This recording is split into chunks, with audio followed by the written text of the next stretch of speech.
Please raise your right hand. Do you so solemnly swear that in the matter pending before this court you will tell the truth, the whole truth, and nothing but the truth, so help you God? Have a seat.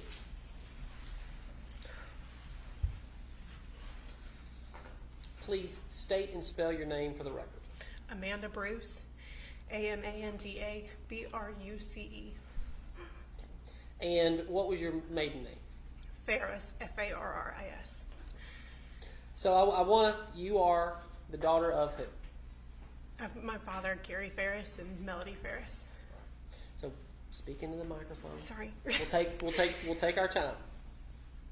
So Amanda, you are of the four children. Which are you? The oldest, the middle, the youngest? I'm the youngest. All right. About what year were you born? 1989. All right. So you don't remember much of living. Do you remember at all living in Alabama? I have images in my head of like our playroom, but no, I moved here in kindergarten. All right. And that would have been to Alpharetta or Atlanta? Yes, sir, Alpharetta. All right. So kind of tell the jury a little bit about what it was like growing up in the Farris household. Honestly, when I was a child, everything was normal. Lived in a home in Alpharetta, which was normal, and we all went to school in kind of the same area. Where'd y'all go to school? I went to Chattahoochee High School. Brothers went to Milton, and then my sister also went to Chattahoochee as well. Okay. So tell me about kind of everybody's, this jury has heard your siblings testify throughout this trial. So this is your kind of chance to explain what you saw growing up. You know, everybody's personality. Tell us how Chris was growing up. Chris and I had the biggest age difference. He was 10 years older than I was, so I don't really recall a lot of interaction between him. He was just like the oldest brother. Moved out early. I must have been in middle school when he went to college. Scott, from our childhood when we lived in Alpharetta, like at Hampton Hall, he played football and he was a little bit more of an introvert. Chris was more of an extrovert. Emily, we were very close. We were 18 months apart, and so she was only a grade or two above me, and she was more introverted and I was a little bit more extroverted, but we were quite similar in ways. Okay. So how was your parents' relationship back in those days? Everything seemed about as normal. We didn't really take a lot of vacations or anything like that. We would go to the beach when my dad had a law seminar every once in a while, but looking back on it compared to what I do for my child, it was kind of just routine day in, day out things. Go to school, come home, clean house, wake up, do it all over again. So it was all very... Did y'all have chores normal. Or how? Oh, yes. We always had chores. Whether it be outside, inside, we had responsibilities, or at least I did. Okay. So, the jury has heard quite a lot about, where everybody went in their life after they kind of graduated high school and the family began to grow up. So we'll start with you and then kind of tell me about your siblings. I graduated from high school and I went... In 2008? Correct, 2008, and immediately went down to Georgia Southern. Lived there for a couple of years, and then I actually moved back home, partially because I wasn't doing too well, and because my dad kind of wanted me to come home at that time. So About what year would that have been? 2010. So I came back, and then I did some school at Georgia Perimeter College and finished up there, and kind of went into work at retail, and I found my love in retail. And that would have been when you went to work for Tory Burch? No, I actually worked for Victoria's Secret for a while, and then for an accounting firm. I was a server. I did a kind of, number of things, but eventually I found my dream job at Tory Burch, and they did a company restructure, and I didn't get to work there any longer because my my position in the company got eliminated. But then I worked at Club Monaco, which is a retail store at Lenox, and then I ended up having my son not too long after that. Well, I guess I worked in fine jewelry for a while too, for like 5 years, and Then I had my son, and I had to get out of retail. So it's safe to say, prior to you having your son, you've always worked. Yes. Oh, yes. Okay. So tell me about Emily. Emily, she graduated high school. She went to the University of Alabama, did really well there. She's always been really smart. Always did really good in school. Graduated communications degree, I'm almost positive. Okay. And then that's when she met her husband, Chris Payne, and they ended up moving to Atlanta. Lived here for a while, like in the Dunwoody area, and then I think he may have gotten a job up in Tennessee, and they got married up there, and that's, I guess, where they've been ever since. And then tell me about Chris. Chris went to University of Alabama for a couple of years, maybe 3, I'm not sure. Did not finish, and then I really don't know how long after that he met Kimberly, and they ended up pregnant with Ella, and they got married, moved up to Maine, had Addison, and then Chris came back after they got divorced, or during the divorce, something like that. But he moved back here, and he's been back here ever since. Okay. How about Scott? Scott graduated high school. Kind of worked odd jobs, I guess you would say, kind of like I did. And he worked at Jiffy Lube, he worked at car dealerships, he just kind of worked all over the place, honestly. And then he decided that he wanted to go into the Army, so he did that. I want to say, I know I spoke to him over the telephone, or not over the phone, but over chat, my freshman year of college. And he was not in there for very long. And next thing I knew, I did go out and visit him at the base in Texas for a little while. And when he had his girlfriend, Gina, who I later found out, I guess they were married. And then he came back here, from what I can recall. Okay. So this phrase has been used, and it may be you that I heard it from originally, I can't remember. But would it be fair to call your family the Ferris wheel? Unfortunately. Okay.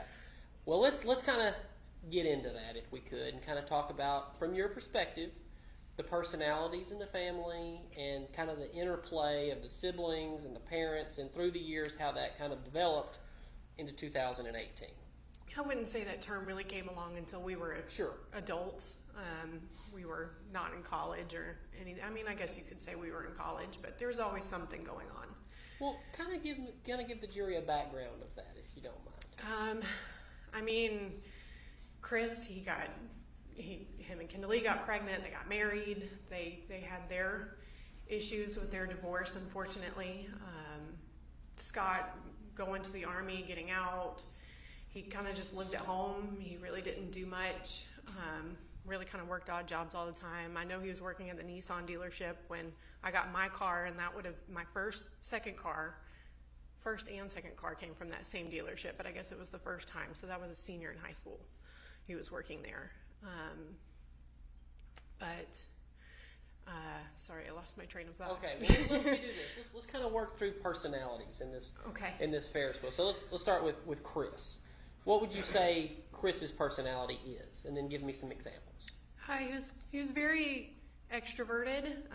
He was always the center of attention at, I could say at parties and things like that. But him and I, we were friendly. We were all friendly. We all got along. We all went to Christmas together, and we all were friends, I guess you would say, but we didn't know the inner workings of each other's lives. I don't know if I'm just kind of one of those people that likes to stay out of it, but there was just something always kind of going on. Everybody had their problems, but my sister, she had her things, and her husband was in and out of trouble, but Emily never did anything wrong. I think she is a great wife and a great woman. Scott, he just lived at home. Him and I really didn't get along. He was kind of aggressive towards me at times, but other times we were fine with each other. He was kind of a different character, but he was our brother. What do you mean by that? He was just very introverted. He didn't have a lot of friends.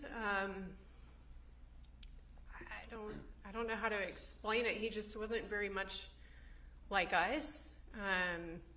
But he just lived his own life, and we weren't involved with him. But we weren't involved with each other very much at all either. So it's like, it was what was it on the outside. It wasn't, we didn't really connect internally. So, okay. I don't know. And then how would you assess your personality? I like to think I'm a loyal person. I'm a caring person. I always like to believe the best in people. I almost to and I don't want to say a fault, because I think everybody deserves a friend in this world, but I can be very introverted at times. But I like to have who my friends are. I passionately love them, and I would be there for them. But I like to consider myself kind of where I stand in the middle, where I like to evaluate everything from the outside. But I like to stay out of a lot of drama. Okay. So we keep kind of touching around the outsides of the drama, but would you say on a scale of 1 to 10 that your family pre-2018 was 1 being very boring, not dramatic, 10 being as dramatic as it gets? What number would you give it? It's hard to say, because that was our normal. I think there was always something going on in everybody's life. I tried to,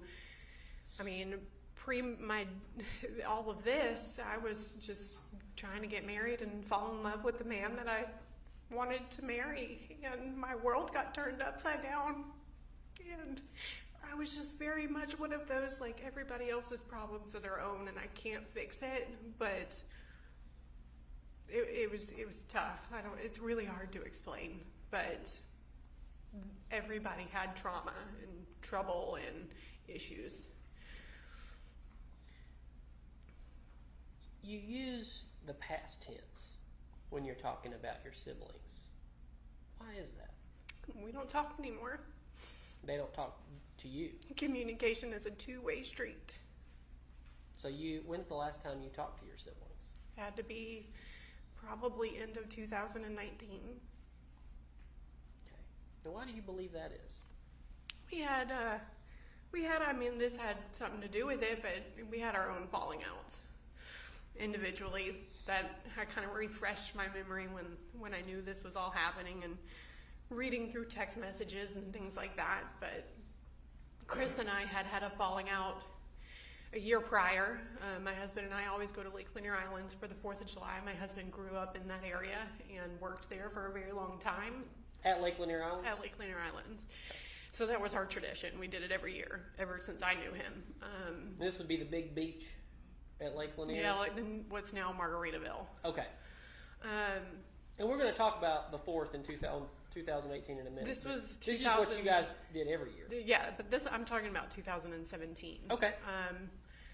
So we invited Chris and Jenna and the girls to come up with us to celebrate the 4th of July. And it ended up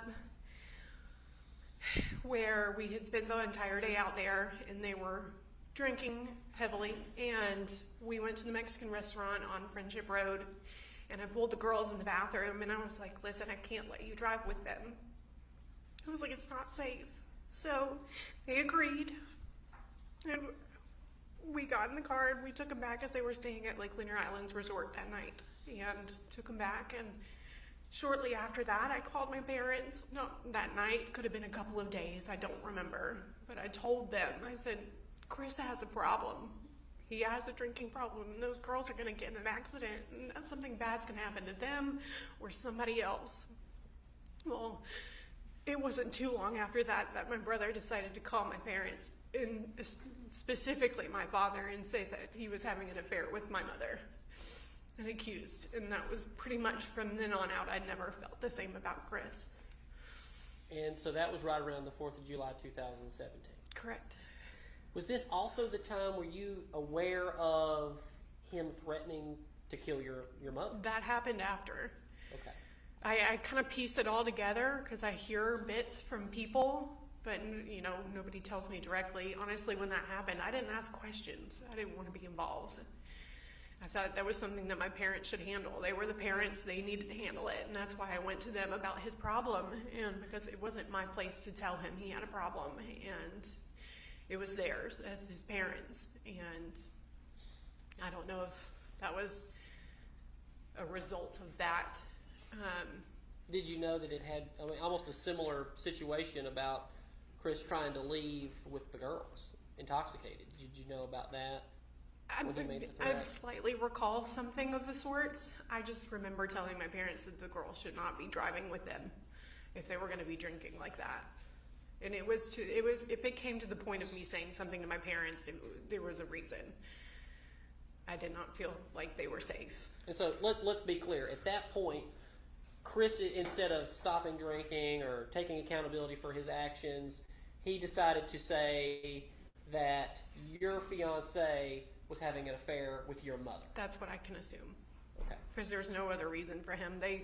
My husband was good friends with Scott and Chris before this. They went to an SEC football championship game together. Chad and my dad had a fantastic relationship before all of this happened. We went out there almost every weekend to have dinner with them. And we were there on his birthday on June 27th before he died. And we were the only ones there. And we are going to talk about that weekend. So I want to back up too. So that's you brought up Chris and you brought up that incident, and we may just have to talk about moments in time that come back, because I understand that what you're currently going through in this moment is awful. Yes. And this is a very patient jury, and so we will get through it. Okay. But let's go back and let's talk about Scott. I want to talk about, he gets back from Iraq. Can you tell me about any specific instances you remember? You mentioned anger and things like that. Can you talk about that for the jury? He was just very protective over the farm, and I never understood why we called it a farm, because it was a glorified petting zoo at most. But sorry, they know they've seen it. Sorry, we had a lot of animals growing up, and this was like that on steroids. It made no sense. Well, then how did we wind up there? How did the family get to the farm? That would be a great question. Ask my daddy. Because I don't know. There was a lot of things that happened before that moment that I think should have been taken care of before just putting money on it to fix it. Okay. I think a lot of things that have happened in our family get swept under the rug, and they're never addressed. And they're not taken seriously. But a sin is a sin. And I feel like this is a repercussion of all the sins that were committed over years, unfortunately. This is sins by everybody in the family? Everybody. False money idols. It was always what it looked like on the outside. It never mattered what it was on the inside. There was many things growing up, like our parents didn't really, they cared, but you had to figure it out for yourself. It wasn't, let me walk you through this, let me show you how to do this. I don't feel like it was ever that moment. So we kind of had to fend for ourselves a little bit in that aspect. Well, let's talk. Let's just go ahead and get into it. Let's talk about your mother. Let's talk about it. Growing up. It seems like, the jury's seen messages between you guys. It seemed like you guys were pretty close. She was my mom, yeah. All right. She is my mom. Right. I've always cherished we had a great family growing up. It seemed like everything was normal. We lived in a great house, and Alfreda went to a good school, had never wanted for anything, or never needed for anything, I guess I should say. We were given everything. My dad provided everything. Let's talk about your dad, and I'm bouncing now too. What was your dad like? He was great. Take your time. I feel like we've been in this trial for a while. He was a very smart man. I'm sorry. was no doubt in my mind he loved all of us. He made that known, and he was very sarcastic. Lawyers are notorious for that. He had the lawyer personality for sure, but I mean, he was the dad that you walk down the stairs and he'd whistle and go, "You're a movie star." Or when Emily had her baby, he texted me a picture of me holding Olivia, and he goes, "You're natural." Like, he was just so loving, and I can still. Take your time. He was just such a big man, and he'd come and he'd just wrap his arms around you. But then in this sense, he'd turn around and fart on you, and you'd just be like, like, he was sweet, and he was witty. He could say things that cut you to the bone. He definitely demanded respect in that aspect, I guess you would say. I was always fearful of him in the sense that I wanted to respect him, and I wanted him to be proud of me. And when he would make comments that I was not doing as well as I should, I took that to heart, and I really wanted to make him proud. He was a good dad. He was a good grandfather, and I wish my son could have seen that. Could you tell the jury what his relationship was like with Chris, for example? I mean, I never saw them really do much together, I guess you would say, but I mean, Chris was grown. I don't know much about their relationship when they were younger. I don't really recall. I know that they were in a lot of fights over the past years about money. Could you explain that to the jury? Best you can remember. The best I can remember. I mean, it sounds awful, but I mean, he had issues with taking money, and he expected.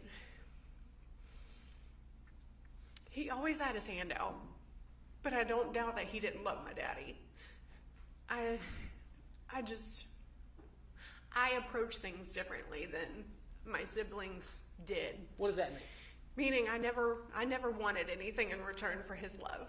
I just, especially right before he died, I just wanted a mother and a father, and that was it. I didn't want any more of the drama. I didn't want any more of their marital problems. I didn't want to deal with any of it. I just wanted a mom and a dad, and I wanted to get married, and I wanted them to watch my kids grow up. Okay. So, tell me if I'm wrong, but what I think I heard in regards to Chris was he didn't have a very close relationship with your dad that you noticed. That I noticed. I mean, it was all about the same. I mean, they'd have conversations at Christmas, but I don't know if he ever went out and like had dinner with him. I don't know. I don't know. I didn't see it. They may have, but like my dad and I would meet up, and because I lived in Roswell, Buckhead area, and he would call me and he'd be like, "Hey, I'm leaving the office. You want to go meet at Cheesecake Factory?" And I'd say, "Yeah, let's go." And it would be just him and I. And so I don't know if they had that or not. I really don't. Know. But you did know. And how did you know that he was stealing money from your dad? Well, my mother made it very apparent. There was never any dirty laundry that the both of them weren't willing to air out to all of their children. So there was no your dad boundary. Would do that too. Yeah. So he would say, "Chris is stealing from me." Correct. Okay. And was that in the months and weeks leading up to his death? Years. For years? It's been a problem for as long as as the girls have been around, as far as I'm concerned. How would your brother do it? You say steal from him. How would that happen? It was all things that I was told, whether it be my mom, mostly my mom, because I don't think my dad really liked to talk about those problems. He liked to complain to me about my mother. But I mean, it was well known that he would take checks and he would cash them. He would take credit card numbers and he would use the numbers off of them. Just always needing stuff for the girls. always had his hand out. I don't know how else to say it. But Emily didn't do stuff like that, right? She needed help from him. I think it was mostly for her husband. I know that she moved into our house in Thompson Station, and she would have not gotten that without him. He co-signed on an apartment in Atlanta because they couldn't get that on their own. But my dad co-signed for many things. Like, he co-signed on my second car. He didn't pay anything for it, but he co-signed on it. So He was just helping out the kids in that regard. You had to ask for it, but he was not just going to willingly give it out. But you definitely had to ask for it. Okay. Well, speaking of asking for it, were you familiar in any way of how Scott would be paid or how he worked on the farm? Do you know anything about that? They moved out there, and when I never really understood why they bought the house. Did you ever hear, I'll maybe stop you to ask this question, did you ever hear that it was going to be kind of your mom and your dad's fresh start? Did you ever hear that? That's what I assumed it had to have been, because we had a come to Jesus meeting about it, and we both knew. I said, you know what this is, you know who she is, you know who you are. I need you to make a decision. I was in a relationship with a loser for quite some time, and they both came down and got me out of that relationship, and him and I were at Tacos and Tequilas in Buckhead, and I said, Daddy, if this is the hard decision I had to make, you need to make that decision too. You need to be happy. I mean, I would text them when they would say, oh, Daddy, or Mama would send me something, a screenshot, or being mad with Daddy, and I'd be like, y'all need to figure this out. Like, y'all are going to have a heart attack one day. Or like Daddy would complain about something, and I'd be like, y'all need to figure it out. This is not my problem. It's just, I thought of that Purcell house as they both knew what they were getting into. And at that point, my hands were off of it. I said, that's y'all's problem. Okay.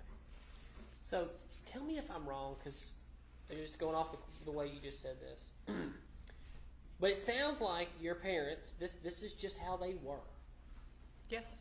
And when I say the way they were, the kind of the way that they would just kind of bicker and complain about each other, that was just a two-way street, and that's what they did. That's how they communicated. Yes. And that's what they both accepted and wanted to do. That's what they wanted to do. Yes. My dad told me, he said, I love her, and I'm not leaving her. So that was his choice, not mine. He knew my opinion. Okay. But though strange maybe to the outside world, to them, that was their choice. That was life. They were both adults. They knew exactly what they were doing. So back to Scott, and how did it come to pass that he wound up on the farm that you knew of? Because he couldn't make it on his own. It was kind of a running joke that he just was always going to, he'd complain that, oh, Mama told me to do this, or Daddy told me to do that. And I'm like, well, move out. Like, it's as simple as that. Like, don't live with your parents. They always said, oh, I'm going to work on the farm, or I work on the farm, and things like, yeah, he did. I mean, I guess, but so did my dad, so did my mom. It was a kid that was living at home. And that was about it. Do you think he was taking advantage of them? I think anybody who asks their parents for money over the age of 20, 25 are taking advantage of people. Okay. I think it's a moment in a person's life where you have to say, I'm an adult, I need to grow up. Okay. Do you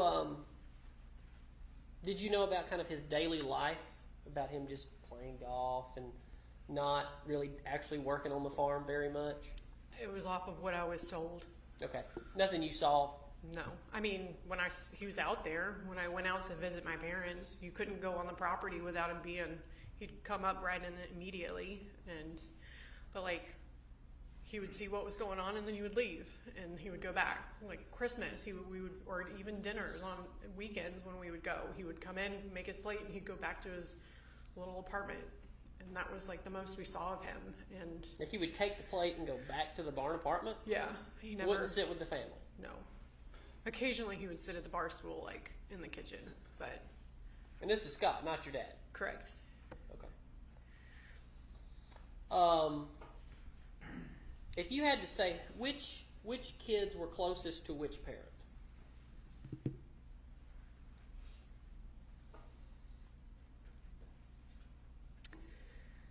I mean, my dad and Emily always had a really good relationship, but she lived in Tennessee, so that's kind of hard to judge. Sure. My husband is a really big advocate of family, and looking back on it, I didn't have that lovey-dovey family relationship that everybody grew up with, and I wanted to cultivate that, and I made an effort to spend that time with my parents. So we would go out there almost every weekend and have dinner with them. And I mean, I was looking back through our text messages, and it felt like every weekend, baby girl, when am I going to get to see you? I'll be up there this weekend. So I really tried to get as close as I possibly could, but my dad was really hard to get close to. He was very shut off to a certain point. But I think he did that because we were his kids. I think it was different for the other people. Like what other people? Would it have been different? Like my husband would have conversations with him. They would have great conversations from what I heard. Like when we went over there for dinners, they would go outside. My dad smoked cigarettes. Chad vaped at the time. They'd go outside and they would just chit chat. And they had great conversations. More than I could get out of him, I guess I should say. Okay. So I want to start kind of moving into events in y'all's family life that would have been part of maybe the Ferris wheel, and get your version of the events to tell the jury. About the time you were in college, can you tell the jury about Ted Wiley? What you know about that?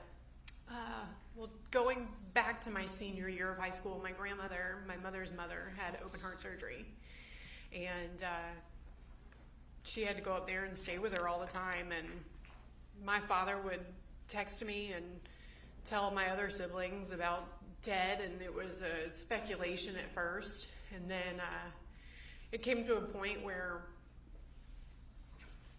my father would send me pictures of things that were not appropriate, that were possibly sent to my mother's phone. And at that point, I told him I didn't want to be involved and I didn't want to know. I felt like I was a child at that point and I didn't need to be involved, and I was very upset. So it ended up that it turned out really bad, and she went up there and was, I guess, I don't know if she was staying with him, I didn't ask. But my dad was at home and he was alone, and I was at Georgia Southern and I wasn't doing well anyways, and I said, I'm going to come home and I'm going to live with my dad. And I did. I came home and I lived, and it was not long after that that my mom came in and she decided to come back home. And at that time, I didn't want to be there. I didn't want to be involved. So I was dating a guy at the time. He had an apartment and I went and lived with him. One of the worst decisions I've ever made. This was that loser you were telling us That was about. that loser. Okay. And so that's what you remember from that era? From that era, yes. But your dad knew about it. Oh, yeah. I mean, he was... And everybody else in the family? Everybody knew about it. Okay. And would you just, kind of earlier you said about kind of the bickering and the way that they would communicate, that just became part of everybody's life. Yeah. Would you give that same assessment to any extramarital relationships both your parents would have? I didn't know of any extramarital affairs that my father had. Okay. But even your mom, as far as how it just became accepted by the family, and this was, though odd, this is how we live. It was accepted because my father accepted it. I just made a comment that was not the best about my mother to my father, and he got very mad at me. He said I was not to speak to her about her like that. And after that, I didn't talk to him about it, and I stayed out of it. And that's where I left it. It was his choice. So that was it. That was their normal. They accepted it. They knew what they were doing. Okay.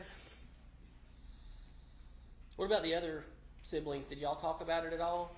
Oh yeah, we talked about it. They had far more anger for my mother, which I felt like I should have had, just because I feel like there were moments of manipulation in the sense of like, I'd go up to Alabama with her, and I think that she would kind of use me as like, oh, I'm going up with Amanda, and then I'd be left at home, or I don't know. I don't know. It's all speculation. All I can do is assume. But I don't feel like things were not going the way that they should have. And I think sins were committed in that I think both of them needed to address. And they didn't. They refused to. Okay. So, kind of moving back closer in time, is it fair to say that Scott and your mother were actually pretty close? Oh, they spent almost every day together. They would go up to what is called, I think, Scottsdale Farms. Scott loved to decorate. He was always doing something, whether it be outside or inside the barn, or they were always together. They always went up to Cherokee Ranch. I mean, all of us did everything with my mom. What does that mean? We all had a relationship with her. And Chris took his girls to be with her all the time. I don't know if they necessarily I guess they did stuff together. I didn't see where they did. Did you know that the girls basically, when Chris would get them from Maine, they would spend the vast majority of their time they came over to my mother's. And they would call her Grandma. Did you know that? Yes. Okay. They spent all their time with my mother. She was a great grandmother. Okay. His great grandmother. And she keeps your son, correct? She did. Okay. So they were close. Did they ever fight? Any altercations? I'm sure. Well, what you would have known. I think they would fight when my mother would call them out on their stuff, and they didn't like it. And I'm sure that they felt the same way about her. But I mean, there was always an underlying anger that never went away. I think we all knew what was there, and the betray and the mistrust there that never went away. But we did as Daddy did, and we just swept it under the rug, and we just kept moving. We just kept our family. So let's move to 2018. Okay. Do you remember any of your dad's medical spells? They would call them episodes. Yeah, I mean, he said he would get sick and he would have to lie down, whether it be for 24 or 48 hours. I don't know. He would tell me he didn't feel well, and I'd beg him to go to the hospital. I mean, you've got to figure this out. I mean, he was not the healthiest man.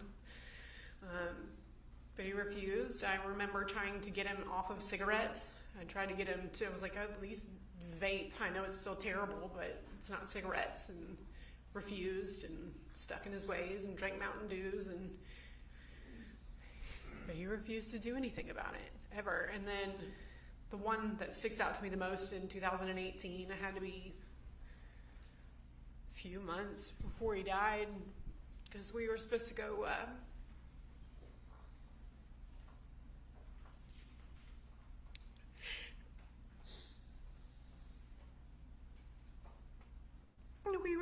to our wedding venue, and he got really sick, and my mom had called me the night before and said that he was going into a diabetic shock or something, but something was wrong with him. And Scott was there. They were trying to get him to the hospital, and I didn't see him until the next day, but I walked in and he was perfectly fine, just sitting up. So it was a shock. I mean, even Chris brought him a Mountain Dew in the hospital. And not even a Diet Mountain Dew? No. Okay. And I remember sitting there, and it was like, Daddy, I won't go to this wedding venue if you don't want me to. And he's like, no, baby girl, go. He was always, baby girl, go ahead and do it. Because I always asked his permission for everything. I was like, are you sure it's okay that I go with Mama to go tour this venue? And he said, yes, please go. And same venue, we ended up putting a deposit down, and we never got married there. So yeah, he was not in good health. So I want to move into the summer of 2018. And so in that summer, you guys would pretty much go up there and have dinners every weekend. Every weekend, almost, yeah. And your now stepdaughter, Cameron, she'd go too. Yeah, if she was with us, yes. Okay. The jury would have they met Cameron. And everything, how did it seem when you went that summer? Just normal? Fine, it was just us there. Scott maybe come in once and leave, but Chris wasn't there unless the girls were there. Emily was in Tennessee, so she was never there. So it was just the four of us. 5 if Cameron went. My mom would cook, and we'd all eat dinner and stay till about 9, 10, and then go home. So you tell the jury about the weekend before his birthday, from everything you can remember about that. Well, just that weekend. Who was there? What was going on? The Saturday before, we had a big gathering in the house, and everybody was there. Chris, Scott, Emily, Chris Payne, Olivia, me, Chad. I don't think Cameron was there. She wouldn't have been there. And we just had dinner, and my mama cooked, and we had cake, and that was it. And we went home, and then Sunday... Well, I'll ask you this. I mean, did everything seem normal? Yeah. Our normal, yeah. Okay. Everybody gets along. We had a great time. Okay. All right, go ahead. Sunday, the next morning, we woke up, and we went to go eat brunch. I don't know what time. Could have been near lunch time. We walked into Jay Christopher's over there, I think closer to their house. Emily was supposed to go back to Tennessee. I was asking to see if she would go with me and Daddy and my mom to go to a wedding store in Roswell to go look at dresses, and we ended up not going. And because she had to go back, and we had breakfast. Yeah, it was just a normal breakfast. I don't know. And then my dad's birthday would have been in the middle of the week, I guess it was. It was a weekday.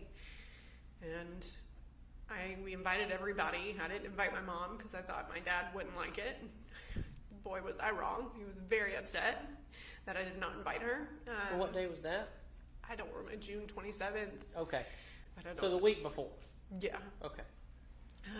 So Chris texted at last minute, said he couldn't come. He said he was busy or something and he couldn't go. Scott didn't go. He was up there at the house, I guess, but he didn't go. So Chad and I had dinner with him at I can't remember the name of it, a Cajun place in Roswell Road, I believe. And that was his last birthday. Okay. So let's move on into July the 3rd, 4th, and 5th. Things you saw and any interactions you had with your mother and Scott or anybody in the family at that time. So let's go to, did you talk to your mom at all on the 3rd that you can remember? I can recall because I went through text messages. I'd worked that day, worked at a jewelry store, so I would have worked from 9 to 6. And I mean, I had texted her all the time. And you remember y'all were kind of texting to some degree. Chris had either... How did it come to pass that Chris had convinced your dad to pay for his vacation? Did you know anything about that? My mother had told me that Chris had booked another vacation. In my eyes, Daddy didn't go on vacation. Daddy loved to work. He just didn't do that. So it was kind of shocking. I kind of perceived it as Chris wanted a free hotel room or a condo. In my eyes, but your brother Chris, he offered, I believe, he was going to on this trip pay for all the food. I don't know. Do you believe him if I were to tell you that he said that he was going to pay for all the food and the fishing and everything? Doubtful. Okay. Why would that be? He never had any money to do that. He always had to ask for money for everything. He couldn't fly the girls in from Maine without help. So I don't see how that could have been possible. Shock you that on the day of the 5th, after you guys had been investigated that day and you talked to Detective Hayes and Kuykendall, that he actually had to borrow $20 from Emily to get home? Did you ever hear about that? No. Okay. So you're talking to your mom some about that stuff that day and wedding stuff. Do you remember that? Probably at that time. I was in full wedding mode trying to plan our wedding because we had the deposit down at Vauxhall. But did anything seem out of the normal that day? No. Just a normal life, normal communications with your mother. I was in bliss. I was engaged. I was the happiest I've ever been. Okay. Everything was perfect in my eyes. So the next morning, on the 4th, I believe you guys even had some phone conversations. Do you remember anything do you remember anything about that? Well, we had picked up Cameron the night before because it was our time to have her come over, and so we drove up to Jefferson and got her and brought her home, and then we were going to Lake Lanier because that's what we do every year. And you take your mom every year? No. Okay. Since we were up there the weekend before, we'd asked I asked my mother and Chad asked my dad. Okay. And my dad did not want to go, and I told my mom, I said, if you want to go, you're more than welcome, but this is what we're doing. This is our plans. Okay. What do you remember about inviting her? I just invited her. I was just like, hey, we're going to go do this. If you want to do something on 4th of July, this is where we'll be. It's fun. It's a fun place. What did she say? I think she said, sure, maybe, yeah, I'll go. I mean, she had told me the weekend before she was going to go. Okay. And then the morning of the 4th, you guys were texting about it and talking about it. Did anything seem weird or out of place? No. We woke up and we went out there. It was super packed.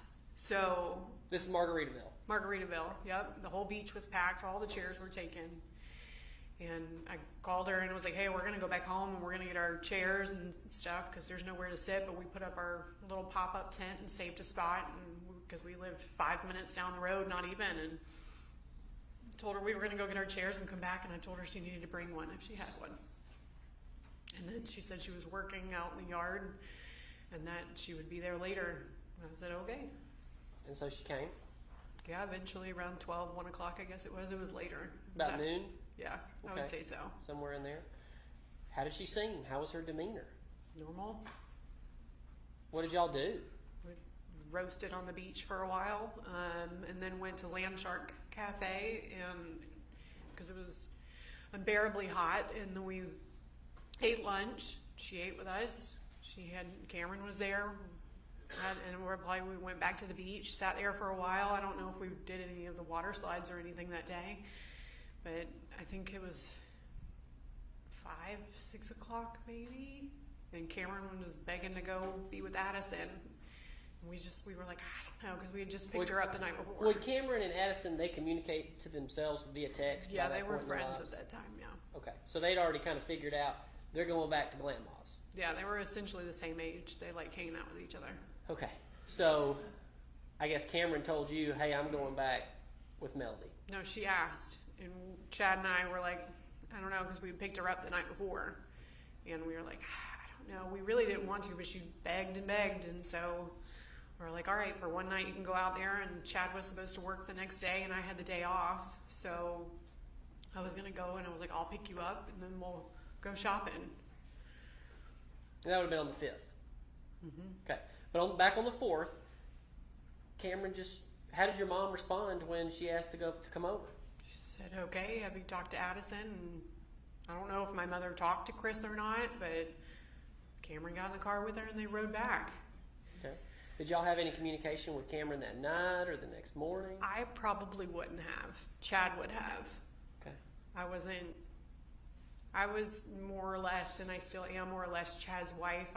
She has a mom, and I didn't mother her by any means, so it would have been Chad that checked up on her. Secondary parent role, step parent. Correct. Okay. But nothing seemed out of the ordinary. No. Everything seemed perfectly normal. Is that a fair assessment? Yes. Okay. So how did it come to pass that you were going to come the next morning and pick up Cameron? Because you were off that day? I was Chad off that day, so I knew I was going to have to go pick her up. But his father was living with us at the time. He'd gotten in an accident and had to live with us because he was in the hospital for a while. So we took care of him. And he asked me that morning if I could drive him over to his friend Debbie's house. So I agreed and took him over there, and could have been 10:30 by the time I actually left the area. I'm not sure. But I drove directly over to my parents' house, and that's when I got there. Okay. So somewhere between 10:30 and 11, you think? Could have been. It was mid-morning. All right. I'm going to show you what's previously been marked as Thrasher Exhibit 20. Was this the porch on your parents' house? Yes. All right. When you got there, what did you and your mom do? She was sitting out on the front porch. This porch? Mm-hmm. Okay. Yes. Is there some chairs right over here? They're rocking chairs. Okay. I pulled up in the driveway and I parked and walked up. I think the girls were out there at that time. I know they came out there at some point, but she immediately said, "We've been looking for your daddy and we don't know where he is." She said that to you? Mm-hmm. You didn't bring up to her, "Hey, where's daddy"? Not that I can recall. I just remember her bringing it up because I was like, I don't know. Was that early in the conversation? Had you? Yeah, it was like immediately once I got there. Okay. Then what did you go do next? Well, I started talking to her and I'm like, "Well, what do you mean?" She was like, I can't find him. And I was like, "Well, where?" I mean, it wasn't unusual for them not to know where each other was at, but I was like, okay, and I kind of brushed it off. I was like, I wasn't worried about it. And so then she was like, "No, really, like..." Did she seem nervous? Like Not nervous, but she seemed concerned. Okay. And I don't know if the girls were looking for him or whatnot. I have no idea. She just said that she could not find him. And I was like, "What do you mean?" I didn't understand. A lot about that day I didn't understand. But it wasn't long after Scott came up. Again, you don't go on that property and not show up immediately. And he came up and I asked him, I said, "Have you seen Daddy?" And he was like, "No, I haven't seen him." And so then it just escalated into, it's all kind of a blur, but it escalated into, we need to find him. And Did Scott say anything else that was odd or weird? Well, I don't know if it was when I decided to search the house and just walk through it, or like, I don't know which one came first, or like, I know I called Chris, I know I called Emily, I know I called Angela, I know I texted him, I emailed him, I called him, and none of those nobody knew where he was. But at some point I decided, I was like, I'm going to go look in the house. And I started in the upstairs, but before I stepped foot in that house, Scott looked at me and said, "I'm going to go look for a missing gun." He said that to you? He said that to me. And I remember... As you're standing here at this door right here, this green door? Yes. Okay. And he just like grabbed you by the arm and said, "I'm going to look for a missing gun." He didn't grab me by the arm, but he just turned and he put his hand on the door and he said, "I'm going to go look for a missing gun." And I'm like, and I kind of like, I remember, I was like, "What is he talking about?" And she was like, "I don't know." And so he went into the house. And so he was the first one in the house before you went in there. He walked in the door first. I don't Okay. know where he went, because when I went straight up the stairs. I looked upstairs, I looked on the middle floor, and then I went to the bottom floor. And then that's when I proceeded to go outside.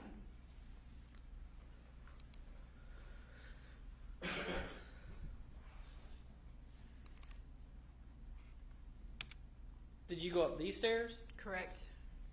And that's just walking straight in the door. Straight in the door. And if you take a right here, is that the kitchen? Correct. Okay.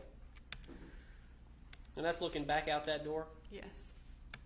And you went upstairs. What did you do upstairs? Just looked to see if he was anywhere. There was a door that went to like an attic, like a walk-in attic. And I checked everywhere.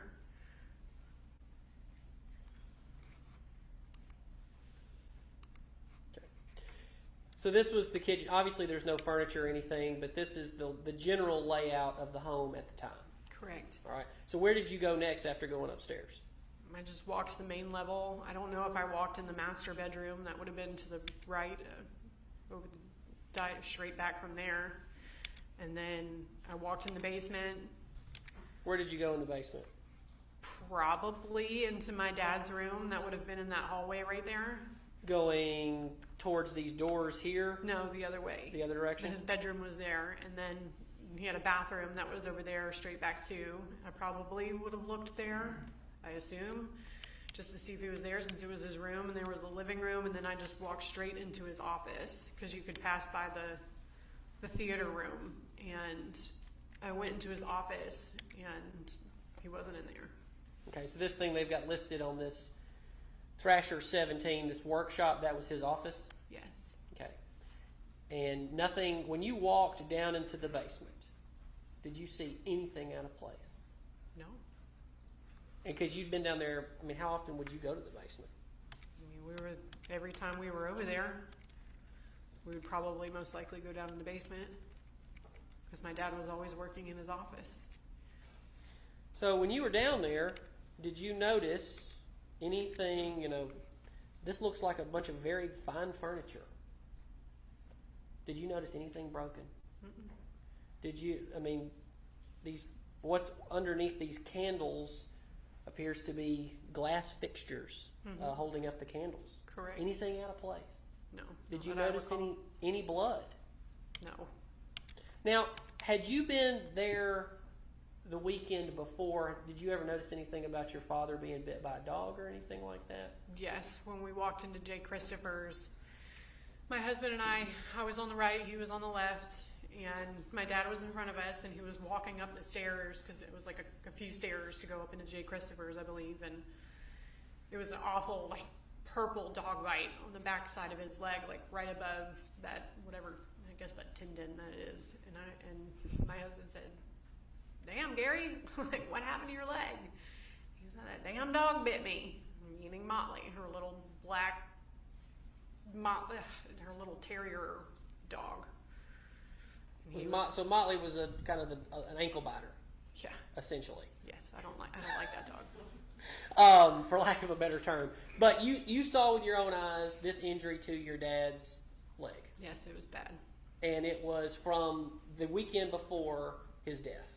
It was purple by the time I saw it, and red. It looked bad. Okay. Enough for us to notice it.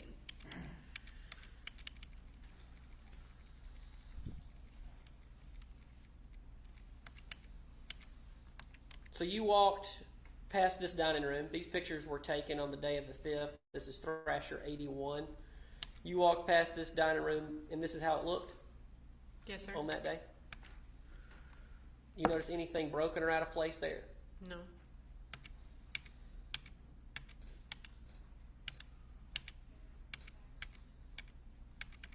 This was your mom's room? Correct.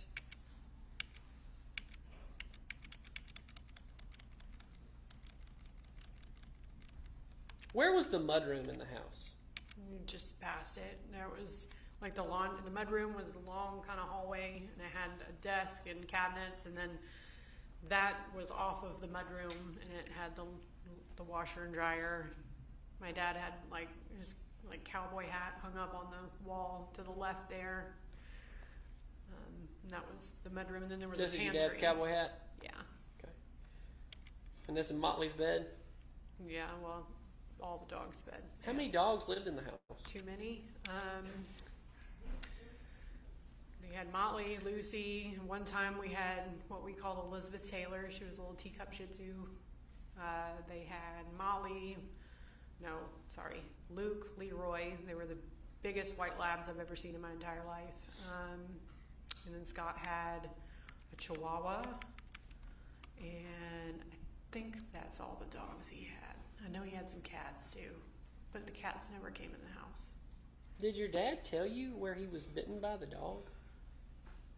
For Motley? Yes. I mean, it was on the back of his leg. Well, no. Where in the house? Where was he when it? Did he say? I don't believe so. Okay. So you never would have seen any of these droplets of alleged blood? No. And you went down these very stairs on this same day, yes? And many times after that. Walked past these floors? I would not have been looking. And the furniture would have been exactly like this on that day? Yes. Did Scott ever tell you that this was the drawer where he said the gun was missing from? No. Okay. Did you check for any missing guns? No. Let's go back to when he said that. He goes in the house. What did he do next? I don't know what he did. I just know he said, "I'm going to go look for missing guns," and I was so taken back because our family doesn't do guns. My dad had like old shotguns that he kept in, or they're my mother's, our grandfather's. They were family kind of in guns. this picture above. Yeah, that was like an old antique gun that belonged to my mother's side of the family. But my dad had like shotguns because he would, I don't know if he went like with his law partners or something, but they would go like dove hunting, I guess, and things like that. So I always remember, as long as I can remember, there were shotguns in like those big long zip up cases. But it's like as far as like small guns, no. No. So you never saw any in that house? No. Never saw any revolvers? We would have never owned any. So even back at y'all called it Hampton Hall? Mm-hmm. So you never saw a small snub-nose revolver at that house? It was only shotguns. Did Chris ever tell you he found a snub-nose revolver? No. Back at Hampton Hall in the 2012 era? Okay. Or Scott? No.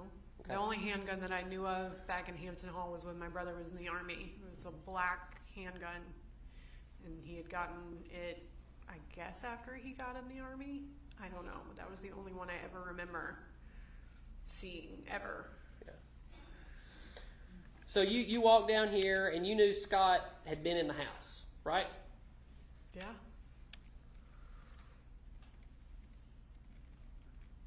And you didn't see any of these droplets of blood? No.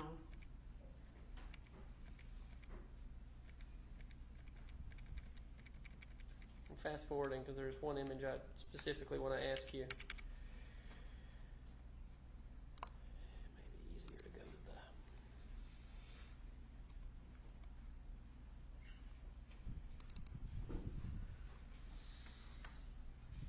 Were you ever made aware that a bullet was found right there under that ottoman?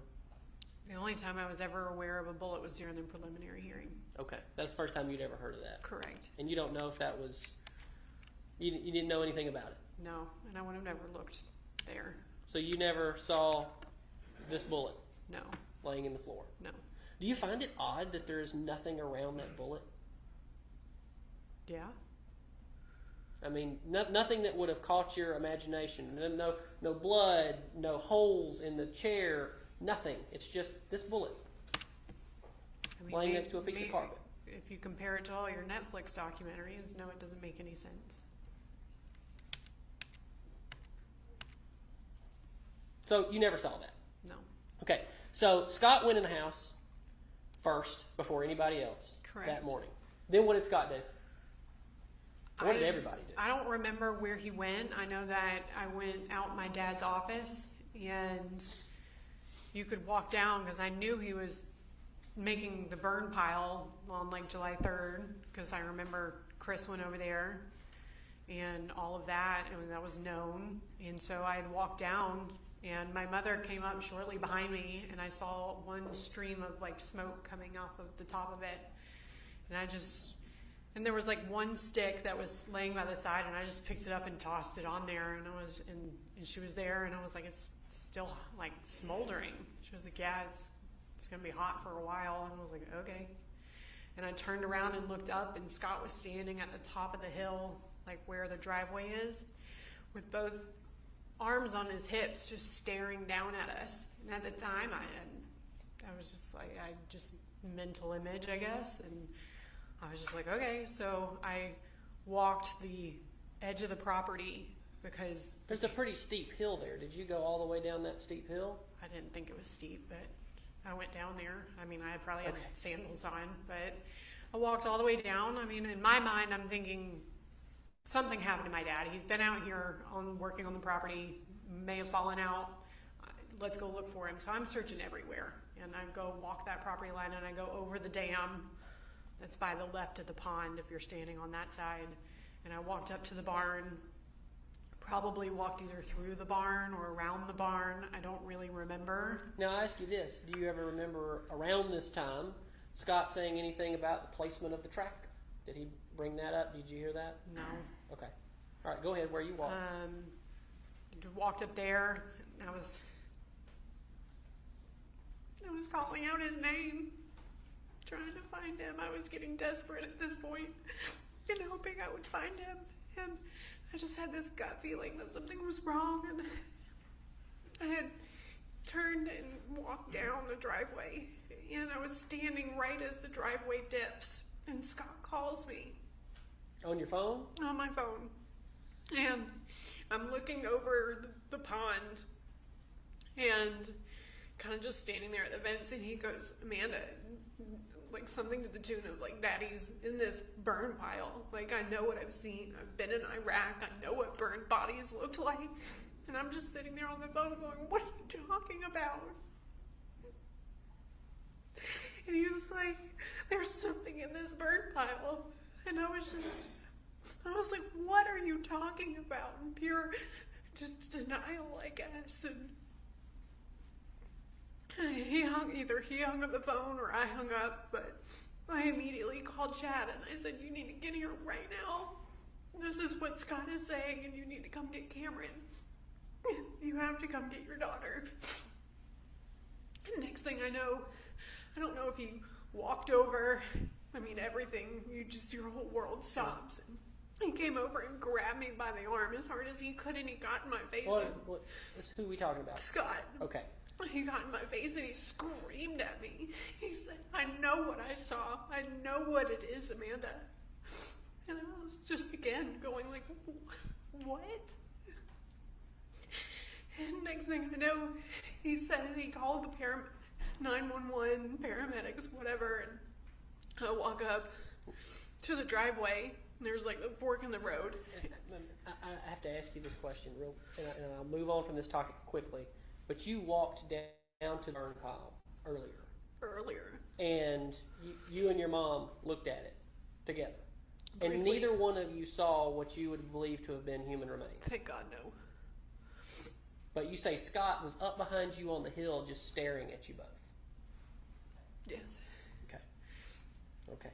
So going back to when the paramedics arrived, what happened next? I was standing in the driveway and my mom had walked up. I was like, what is going on? She said, I don't know. She just kept saying, I don't know.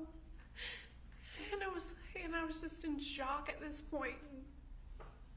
And next thing I know, fire trucks, paramedics, and all this. And she just said, why is he holding them up at the end of the driveway? And I said, I don't know. I have no idea. And it felt like an eternity. And I refused to go over there. I didn't want to go over there, and this poor paramedic, I'll never forget him. He was standing there with a gurney, and he goes, I'm so sorry for your loss. And that was the first time anybody ever told me about my dad being dead. And I said, so you're telling me that my dad is in that burn pile back there? And he just looked at me in shock. It was just like, he couldn't say anything back. And Chris was sitting on the bed of his truck, just looking down at the ground. He didn't say anything. He didn't say anything? No. And what was your brother Scott doing at that time? I don't know. I guess they were over there, him and my mom. I don't know. Did your brother, and I think I'm going to ask the judge after this question to go ahead and break here, because then we're going to go ahead and start talking about what happened after this day. But did your brother say anything else concerning at that time? And he'd mentioned a gun. Did he say anything else that resonates in your memory? Which one, Chris or Scott? Either one. No, Chris, no. What about Scott? I don't think I talked to Scott much after that. I think he was off. I don't really recall. I really felt like every bone in my body was broken at that point. I remember talking to Hayes for a little bit and standing at the fence.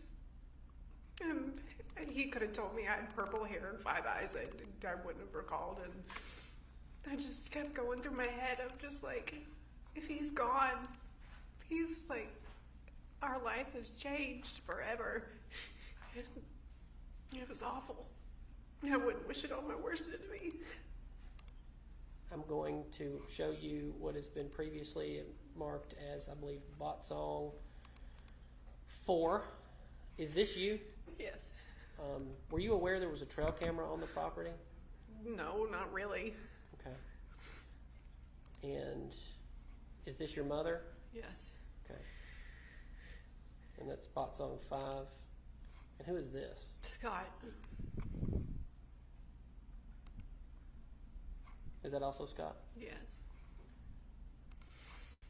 I'm going to ask you a question, and then I think we should probably go ahead and break before we move on to the next phase. Would it shock you to know that Scott Farris deleted? That's a picture of him backing away from the phone, from the trail cam after deleting the trail cam at that very moment as y'all are searching for your daddy. Yes. It would shock me. We were looking for my dad. Why? I don't. Like, again, I didn't know that he had a trail camera. But that is concerning. Judge, I think we should break. It's here. So we'll break for lunch. We're going to take an hour, so we'll start back up at 1 o'clock. All right, everybody. I wanted to come and talk to you here real quick before we got back to trial. I thought, you know what? Let's talk about what we're seeing here. Let's talk about where we're at. I've been observing the chat, and interesting perspectives. I'll say that. But what do I think? You know, let's talk about the witness on the stand right now. Right.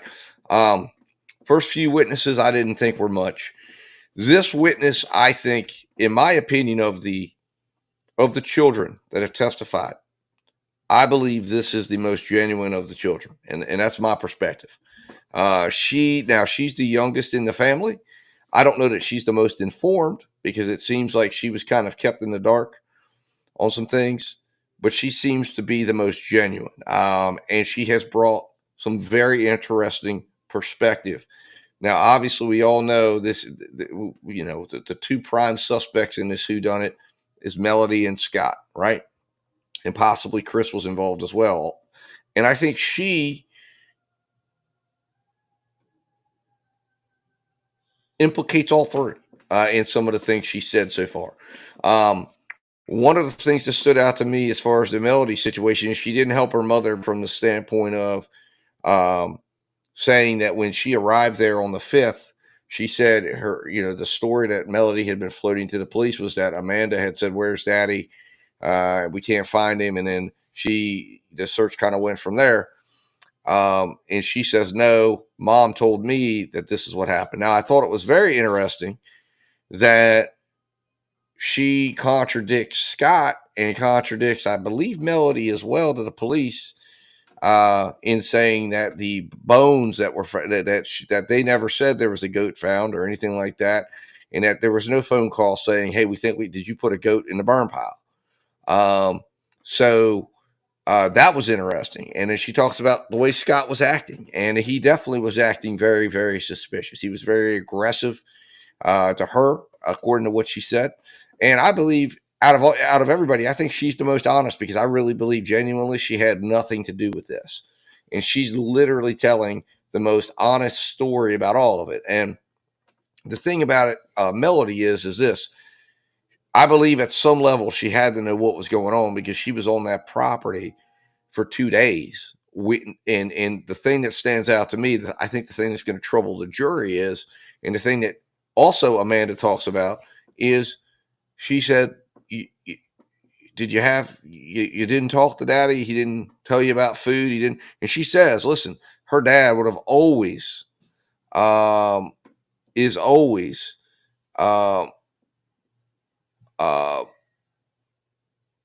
he is always asking about food. And he's always, that's the one thing that he would have talked about. So the fact that, she brings that up to the jury, I think is something that is incriminating to her, because I think that's going to weigh heavy on the jury to say, why would you not have been inquiring about your husband sooner? Why would you not have figured out that he was missing sooner? And of course, Amanda brings that up. Now she says she just got on the scene on the 5th. She had seen her mom on the 4th.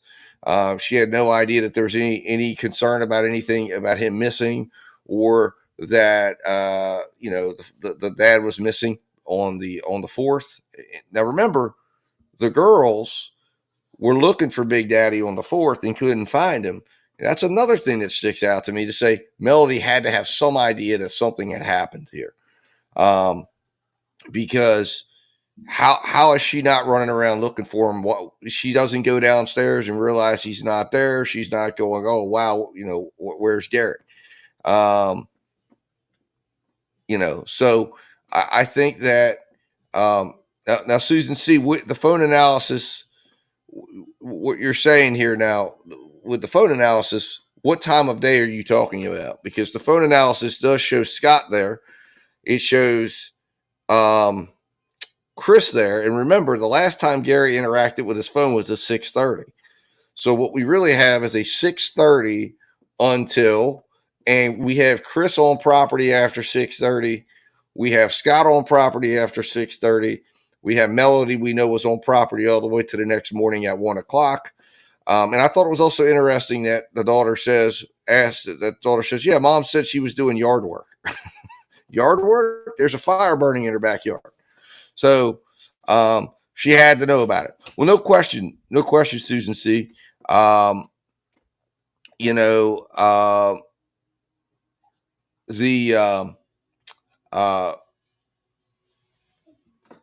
think Scott was brought into this after something happened. That's what I think. I think that something definitely happened, though. Now the idea here that Chris did anything because he had his daughter with him makes it hard for me to believe that anything happened during that period of time. Now, like I said, I'm of the belief that something happened maybe on the morning of the 4th, not on the 3rd, like everybody else has thought would have happened, because we know there was no burn pile burning, but we know Gary was going to do a burn pile according to Chris. We know everyone he was telling everyone he planned to burn that burn pile on the 4th. The burn pile gets started, and again, I guess we have the medical examiner who says she smelled the burning, and then we have Scott who says the burn pile was started when he got home. What I believe happened, in my opinion, is I think Scott was called home. I don't believe what Scott's telling me, that he was called home for horses, or telling us that he was called home for horses. I think he was called home because it said, your dad wants to do the burn pile, get home here. And they get the burn pile started. And somewhere in that vicinity, whether it's Scott, whether it's Mom, whether it's both of them, he is shot. And I believe it happens at or near the burn pile, not in the house, not anywhere else. That's why there's no real major DNA on the tractor. There's nothing lighting up luminol wise on any of those places. And then he's essentially rolled into the burn pile very quickly and incinerated. And again, that happens sometime, I would say, around, and if I'm looking at the timing of this, it looks like Scott and Melody are working as a team. If you recall, she leaves and goes to the lake.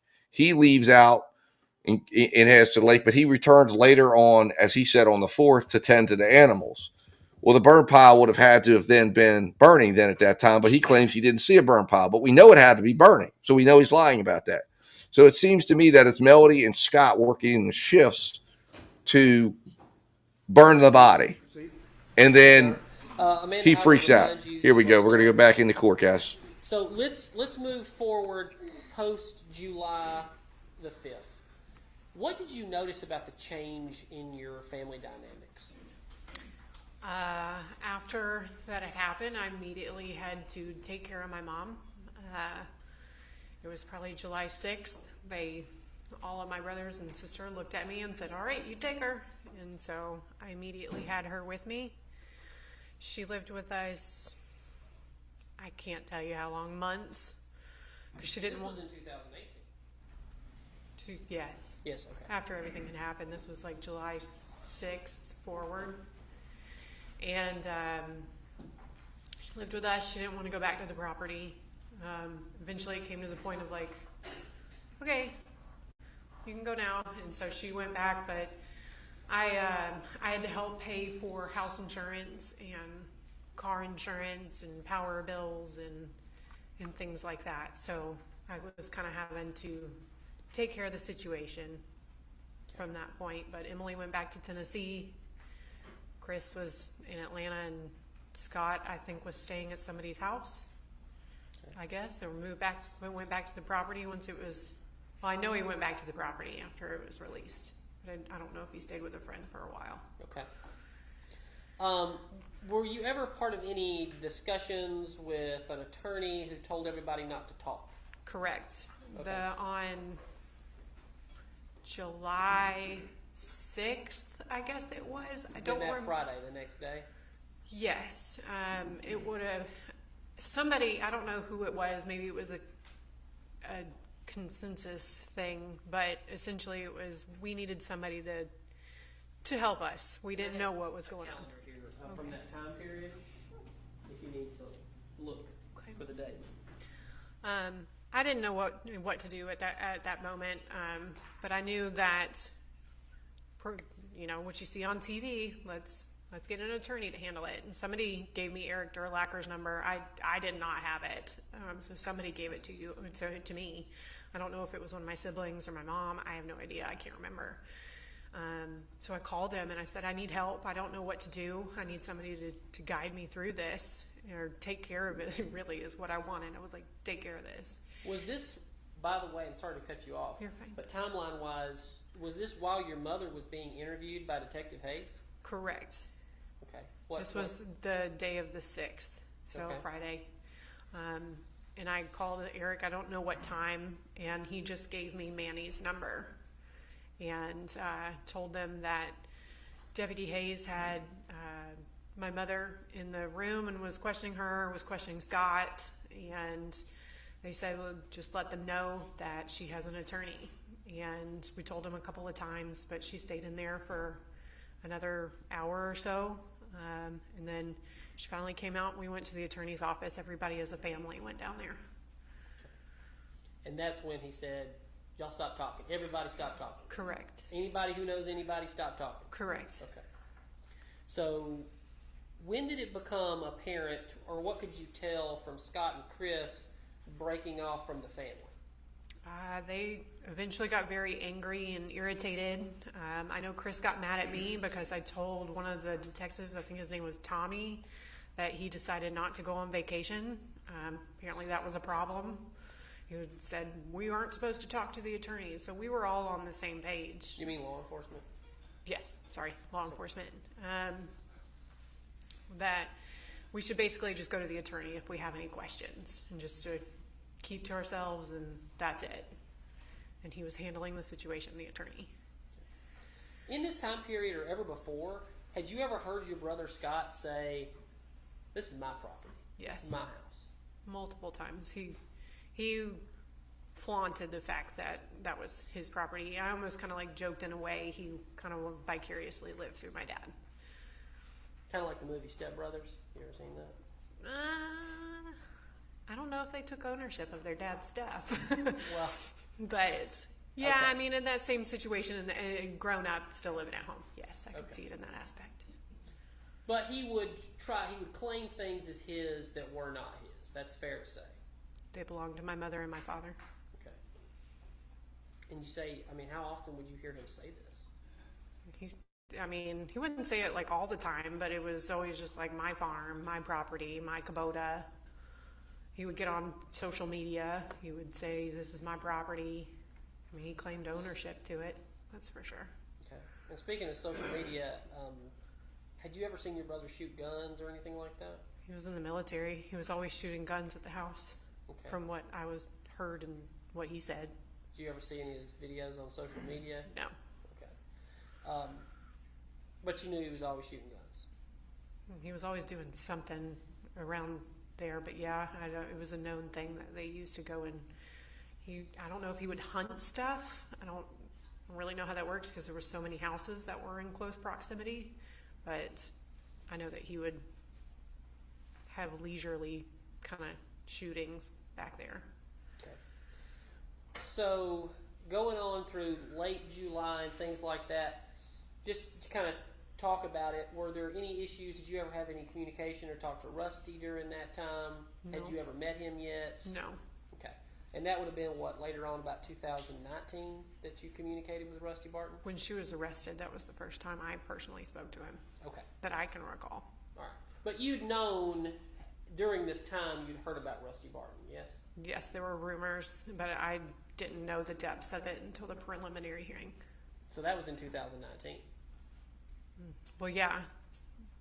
Yeah. right about the time Because she your was already mother- arrested at that point. So, yeah, I didn't know about all the meetings and all that kind of stuff. That was new to me at the preliminary hearing. Okay. So going back to, tell me about the estate and how things were managed with the siblings for the family. What do you mean? Was your brother appointed as the executor of the estate? Nobody was. The estate was locked down immediately when the house was locked down. My mother couldn't go down the road and get a sandwich if she wanted to. She was totally reliant on me from day one. Well, I guess I'm talking more about, there was properties that were owned by the family, and was your brother Chris ever appointed over that? My sister at one point got a coroner's letter that we did not know about. My mother had tried to get a lady named Diane to help her figure out what needed to be done with the estate because it had been so long, and that's when she went to the courthouse and realized that Chris had filed for, I don't know what you call it, for the estate, but he was given ownership of the estate, and we did not know. Okay. Well, tell me how that went. Not well. I know that it turned into, I texted Emily at one point and I said, Diane's told me that there's been money taken out, and my dad owned the condo that my sister lived in Tuscaloosa, and said that it had, I don't know if it went into foreclosure or whatnot, but a property management company was in charge of, they would get the check and then Daddy, I assume, would give it to the mortgage company at that point, and it was not being done. So the condo was lost. And that was the condo in Tuscaloosa? Correct, and that's when I petitioned to have the third-party estate attorney. So none of us had our hands on it. It was purely an outside source, and I did not know that was an option until my mother spoke to Diane. Okay. And so did they loop you in on any of this, Chris and Scott and Emily? No, Right, so you were just kind of left on the outside. nobody talked to me about it. Right. And is that because you were the only one showing any support for your mother? I had to take care of her. I had no option but to take care of her at that point.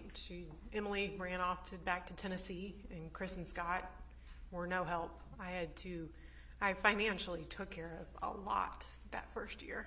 It was really hard on us, but we did it because it had to be done. God forbid something happened to the house, and the mortgage was over almost probably $5,500 a month. And then the home insurance, I paid for that. So if anything were to happen to it, we wouldn't be in a really big situation, but that was $600 a month. Paid for the car insurance on all of the cars, including Scott's. And that's kind of where Scott and I fell out. Over his car? Over his car, because I was having to pay the car insurance and he didn't have a job at the time. And it was really hard to get money out of him. And I didn't have the money to be paying for all of that. So it just got into arguments, and finally, when Jeff Restbridge, the state attorney, got appointed, I just said, please defer all of your questions to him, because it was a losing battle. Did you ever become aware that Scott would call law enforcement, 911 on your mother pretty regularly in 2019? From my mother. Okay. Did you ever hear any of these calls, or did it come up on an altercation between the two of them? No, she would always call me and say what was happening, and I told her she either needed to audio record it or video record it, or nobody was going to believe her.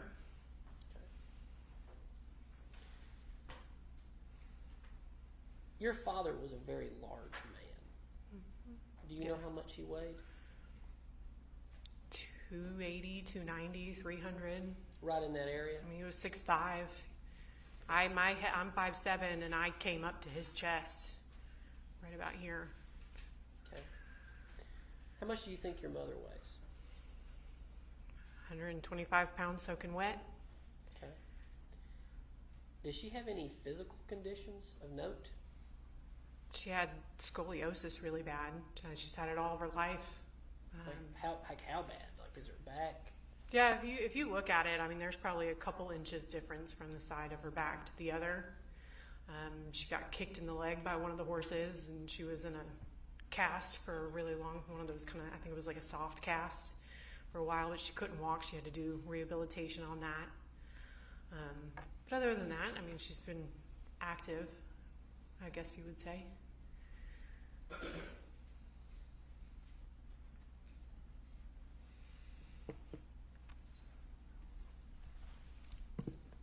Your Honor, if I may have a moment.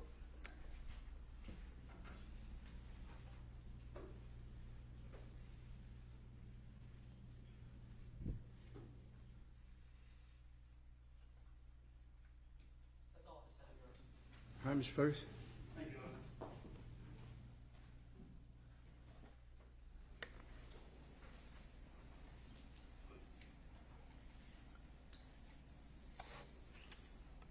Amanda, I want to begin with, you testified a lot today about, I guess, how you view certain evidence. Is that fair to say?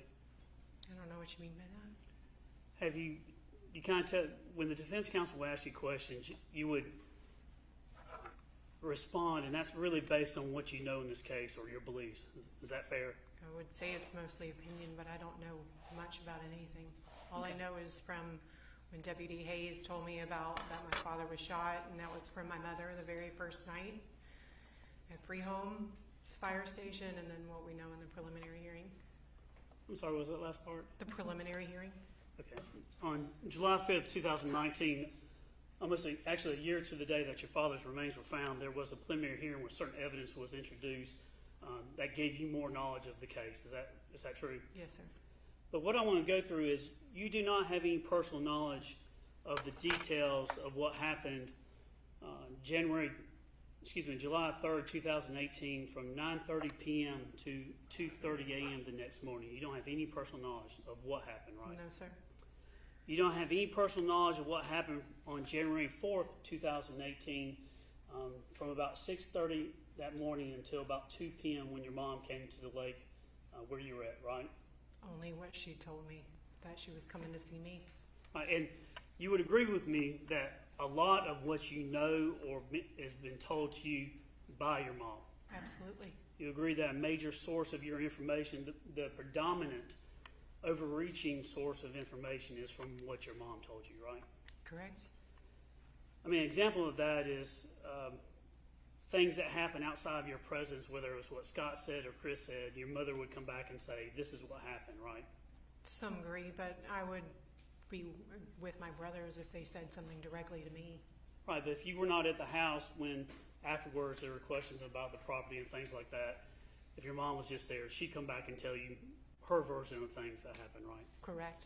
So it depends a lot on her credibility when what she says, right? Absolutely. You know there's evidence of her lying through this trial? I don't know. I mean, if it was in the preliminary hearing, maybe. But you agree with me that credibility counts, right? Yes, sir. I mean, your credibility? Yes, sir. Not just in what you say, but also how you say it? Yes, sir. I mean, are you trying to testify here objectively, not your thumb on the scales at all? You're just trying to say, this is what I know? This is just what I know. It's not my job to figure out what happened. And so when you choose your words, sometimes, like you said that Emily ran back to Tennessee. You used the word run. Is that just your opinion on what she did?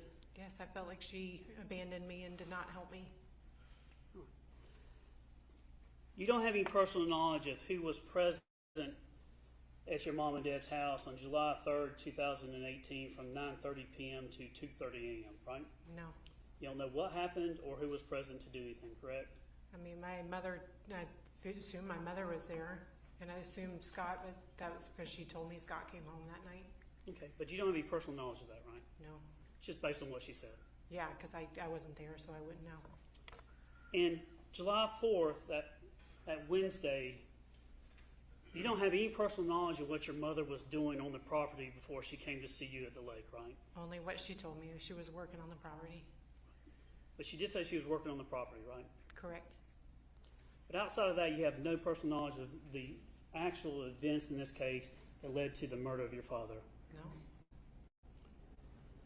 You don't know any circumstances about where your father was shot with one bullet, do you? No. You don't know any circumstances about where your father was shot with another bullet, do you? No. You don't know where in the house it was done? I don't think that was brought up in the preliminary hearing. I just think that, I don't even know if they even said that he was shot in the house. And you don't know how, what was done in this case to conceal the crime, right? No. You have no personal knowledge. No. You're just testifying to the best of your ability of things that occurred kind of before and after. Is that fair? I have very, very limited information. Now, you also don't have any personal knowledge, although you'd agree if two people in a conversation, those two people have knowledge of what was said, assuming everything's normal, they would know what was talked about in conversations, right? What do you mean? If you and I were having a conversation like we are now, I mean, you would know and I would know because we're intentionally trying to relate information and messages to one another. We would know what's going on, right? Yeah, I guess. I mean, assuming we're not insane or anything like that, we would know what was said or what was actually said or not said, correct? Yeah, if you were only there to see it yourself, that's the only way you truly know. Sure. And you agree with me that in this case, we're testifying many years later than when the actual stuff occurred, right? Oh, yes. And sometimes you can do, when you're looking back on what happened, it wasn't at the time. So sometimes, even with the passage of time, whether it's from memory or from intent, sometimes you don't remember exactly what was said. Absolutely. But your memory is usually better at the time that something was said than, say, 6 years down the road. Is that fair? Repeat that? Generally speaking, your memory when you say something at that time is better than your memory of what was said maybe 6 years after the fact. I think certain things stick with you more than others, but time definitely is not helpful. And I think that's fair. And so if you were told that Gary's in the burn pile, that would be something that would stick with you, right? Yes. So you don't have any personal knowledge what was said between your mother and her lover Rusty on July 3rd, 2018 at 9:26 p.m. No. Did you know they talked for 4 minutes that day? It was brought out in the preliminary hearing that they had a phone call. Did she ever tell you exactly what they said during that phone call? I did not discuss anything with her. And you have no personal knowledge of what was said between your mom and Rusty on July 3rd, 2018 at 11:28 p.m. where they talked for 5 minutes, do you? No, I didn't know they were communicating at that time. And it shocked you when you found out, right? When I found out that they About were Rusty.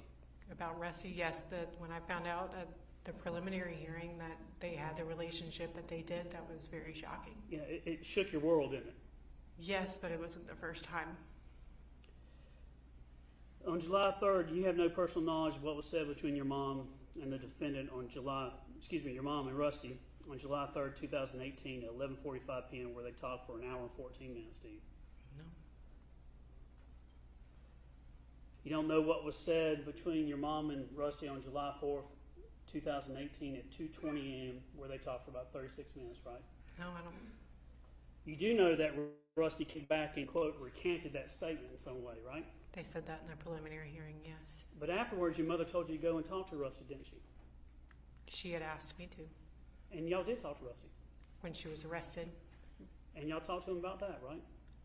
The only thing I remember talking to him was when I asked him, because I heard in the preliminary hearing that she said he's on the burn pile, or whatever it was. I said, did she say that? And he said no.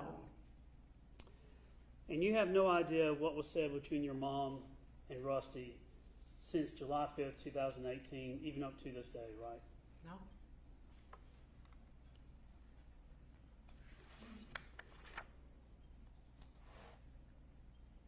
You do have personal knowledge of your loyalty to your mother, though, don't you? I have loyalty to my mother and my father, yes. I think you said on direct your words, you have a loyalty to your mother to a fault. Yes. I think anybody I feel that way towards. And it's fair to say that you're biased in favor of your mom. I wouldn't say how I'm biased in favor of it. I believe that somebody is innocent until they're proven guilty. So would you say that you do believe in your mom, though? She has told me that she's not guilty, and all I can do is believe that until somebody can prove she is guilty. So I would like to believe that my mother had nothing to do with this. Some may call it denial, but I call it honoring my mother, and I would do the exact same thing if it was for my dad. But you won't do that same thing for Scott or Chris, though, will you? No, it's very hard to explain, but not talking to them is alienating them. Again, communication is a two-way street. It's not just me that turned away, and it's okay that I turned away. It's even in the Bible that says that it's okay that I turned away. I want to talk to you about your foundation for testifying today and some of your knowledge. Have you talked to, now, when I say this, there's nothing wrong. The two attorneys here are honorable men. I consider them friends. They're honorable. Don't hear me saying that. But I did want to know, you've talked with them on several occasions, right? Correct. When was the last time that you talked with Mr. Ray or Mr. Weaver? We talked today? How many, did you meet with them to practice or go over your testimony? No. Did you talk about what you're going to say? No. Did they give you, do you have any discovery? Do I have any discovery? No. You haven't listened to any recordings? No. Have you read anything? No. Have you watched anything on TV? I've seen it pop up on the news, and I've had people troll my Facebook account. Has your husband Chad Bruce told you anything about the case? Not that I'm aware of. Has anybody in any shape or form given you information about the case? People have tried to come up and communicate, and I have to stop them. But you have talked to your mom about the case, and she's given you details of her version of things, right? She more and I talked about it the first year after this happened.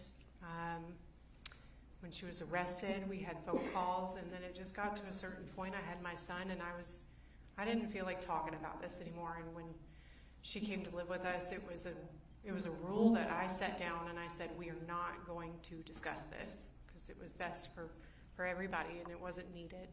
So if you could shrink the world down to the person that you've got most of your information from, it's not going to be the attorneys, correct? Mm-hmm. It's not going to be Scott and Chris, correct? No, I guess not. It's going to be your mom, right? Everybody has their own opinion of everything, so I take everything with a grain of salt.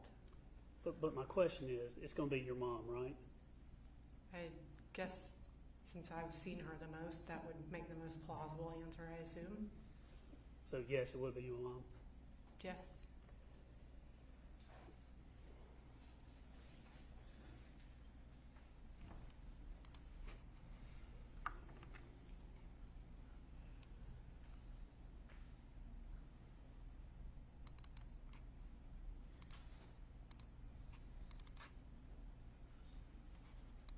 This is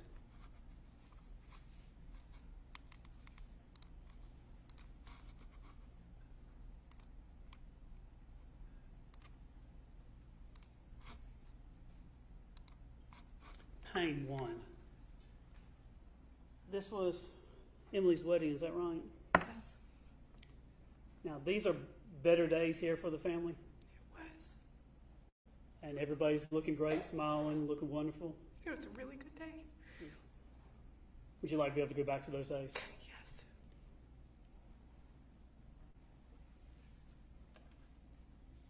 Now,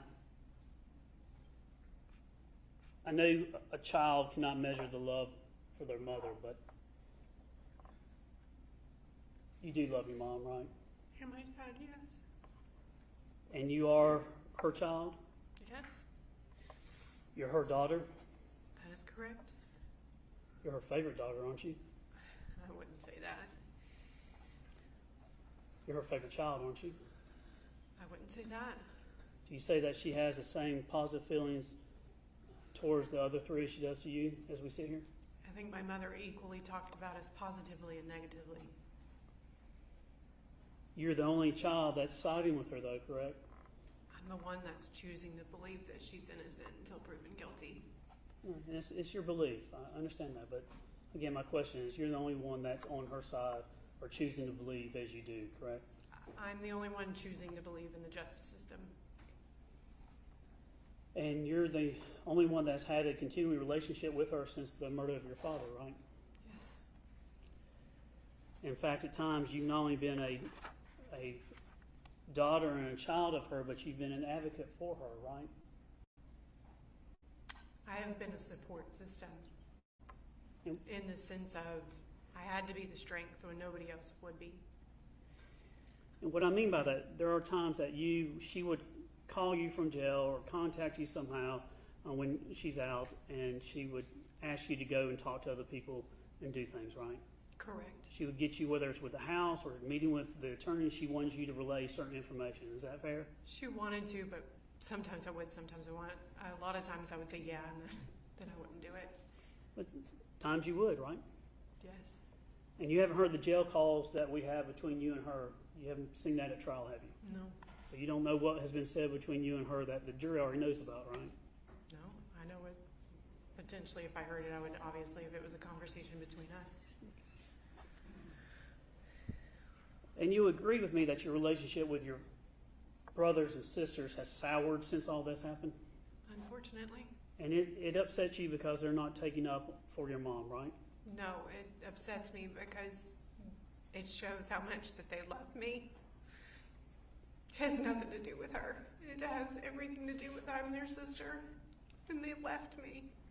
You feel like you've been abandoned? Yes, I lost my whole family that day. Would you agree with me that you lost your family because your father's been murdered? That was the cause and reaction, I guess you would say. And from their standpoint, it's fair to see that they have feelings that their mother has murdered their father, so they have hard feelings because of that. And rightfully so.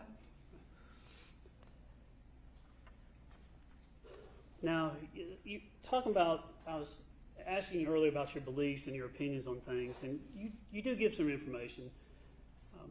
Like, do you remember telling the defense on direct examination that on July 4th of 2018, you just wanted to have a quiet time with your family at Lake Lanier?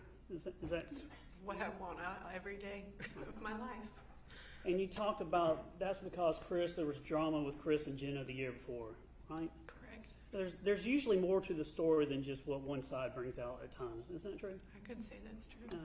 Your husband, Chad Bruce, is kind of a prankster. He teases people, doesn't he? He's funny. He likes to have fun. So you talk about Jenna getting upset that day and all that, but that day in 2017, y'all actually scared Jenna twice, didn't you? It may have been twice. I know of once because she was not very happy with me. You know, one time when she was sitting in the car and went up and scared her. The next time y'all hid behind a bush when she came by and scared her again, right? I know about the bush, yes. Yeah. And then she got so upset that afterwards because she didn't want to be scared, and you did it twice, that she actually kicked a drink and went all over you and Chad, right? Correct. And you basically had to talk to Chad and say, hey. I mean, I wouldn't have to talk to him, but It made y'all mad, didn't it? I wouldn't say it made us mad. We were just like, I think that was a bit of an overreaction. We were just having a good time. Well, you tell all the people that at that point you decided to never go back out with them again. That was because of their drinking. Right. But you can understand if you get scared twice, it can upset people, right? I understand that it was insensitive at the time, but it was all in good fun.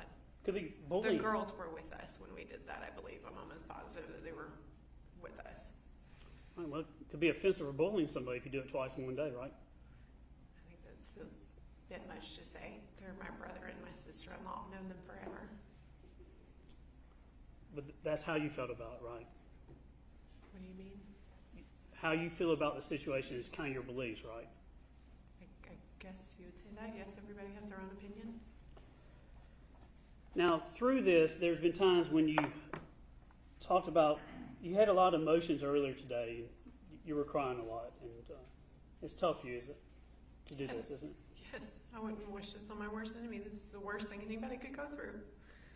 But throughout this process, you actually had different emotions where you were angry or irritated towards your family. Is that fair? I had a lot of anger for many years after this. And how we see you today, how you emote today, is not necessarily how you emoted on a jail call or how you had your emotions you would have around Scott or Chris, right? Yeah, I've done a lot. I've come in a relationship with God, and I've had my son, and that has drastically changed my life and my outlook and how I handle certain situations. And so you have gotten upset and gotten on them, barked back with them as they barked with you in the past, right? I would say so. I mean, I've reviewed text messages knowing that this trial has come, and I know that I understand why they feel the way they do. I do. I really do understand, and they're rightful for that. But I don't feel like the way that they treated me in response was needed, to the point of where when my dad's mother died, they didn't even tell me she had a stroke and she was on her deathbed. I had to find out through my aunt on social media because my siblings didn't even have the common courtesy to tell me. You're upset with them. At that time, yes. And there are two main categories that y'all were, whether you want to say arguing or disagreeing over or having hard times over. It was the murder of your father. That's one, right? Yes, very And hard. then the other is, what do we do with the estate afterwards, correct? Correct. So one was the murder and the other was kind of related to money or property, right? It was always an argument. It couldn't ever be civil. It always had to be an issue. And I was doing everything that was legal. I worked with the estate attorney. I did everything I was supposed to, and everybody knew what I was doing. And I think the term you were trying to find earlier, because I'm a lawyer and I forget it too, because I don't do that as a temporary administrator of the estate. Sounds correct. And that's what Chris he had been appointed temporary administrator. He had petitioned or whatever, I don't know what you call it, but he went to the courthouse and was able to get. Right, and so if someone dies without a will, their estate is probated, has to go through the court system, correct? As far as I know, yes. I mean, that's why you've got other people, you got a third party, I think you described as, it's in the court system, right? Yes, I wanted somebody that was not tied to the family to handle it. Yeah, right, I mean, that's common sense, that's very good, because family can have lots of hard feelings or strong feelings, right? Yes, So a third party is a good thing, correct? absolutely. But until you get to that, sometimes the family has to be involved in what's going on, right? Correct. And when you try to get property back, because part of the thing that you have to do is make sure that the estate doesn't dissipate or go away. You have to protect it. Correct.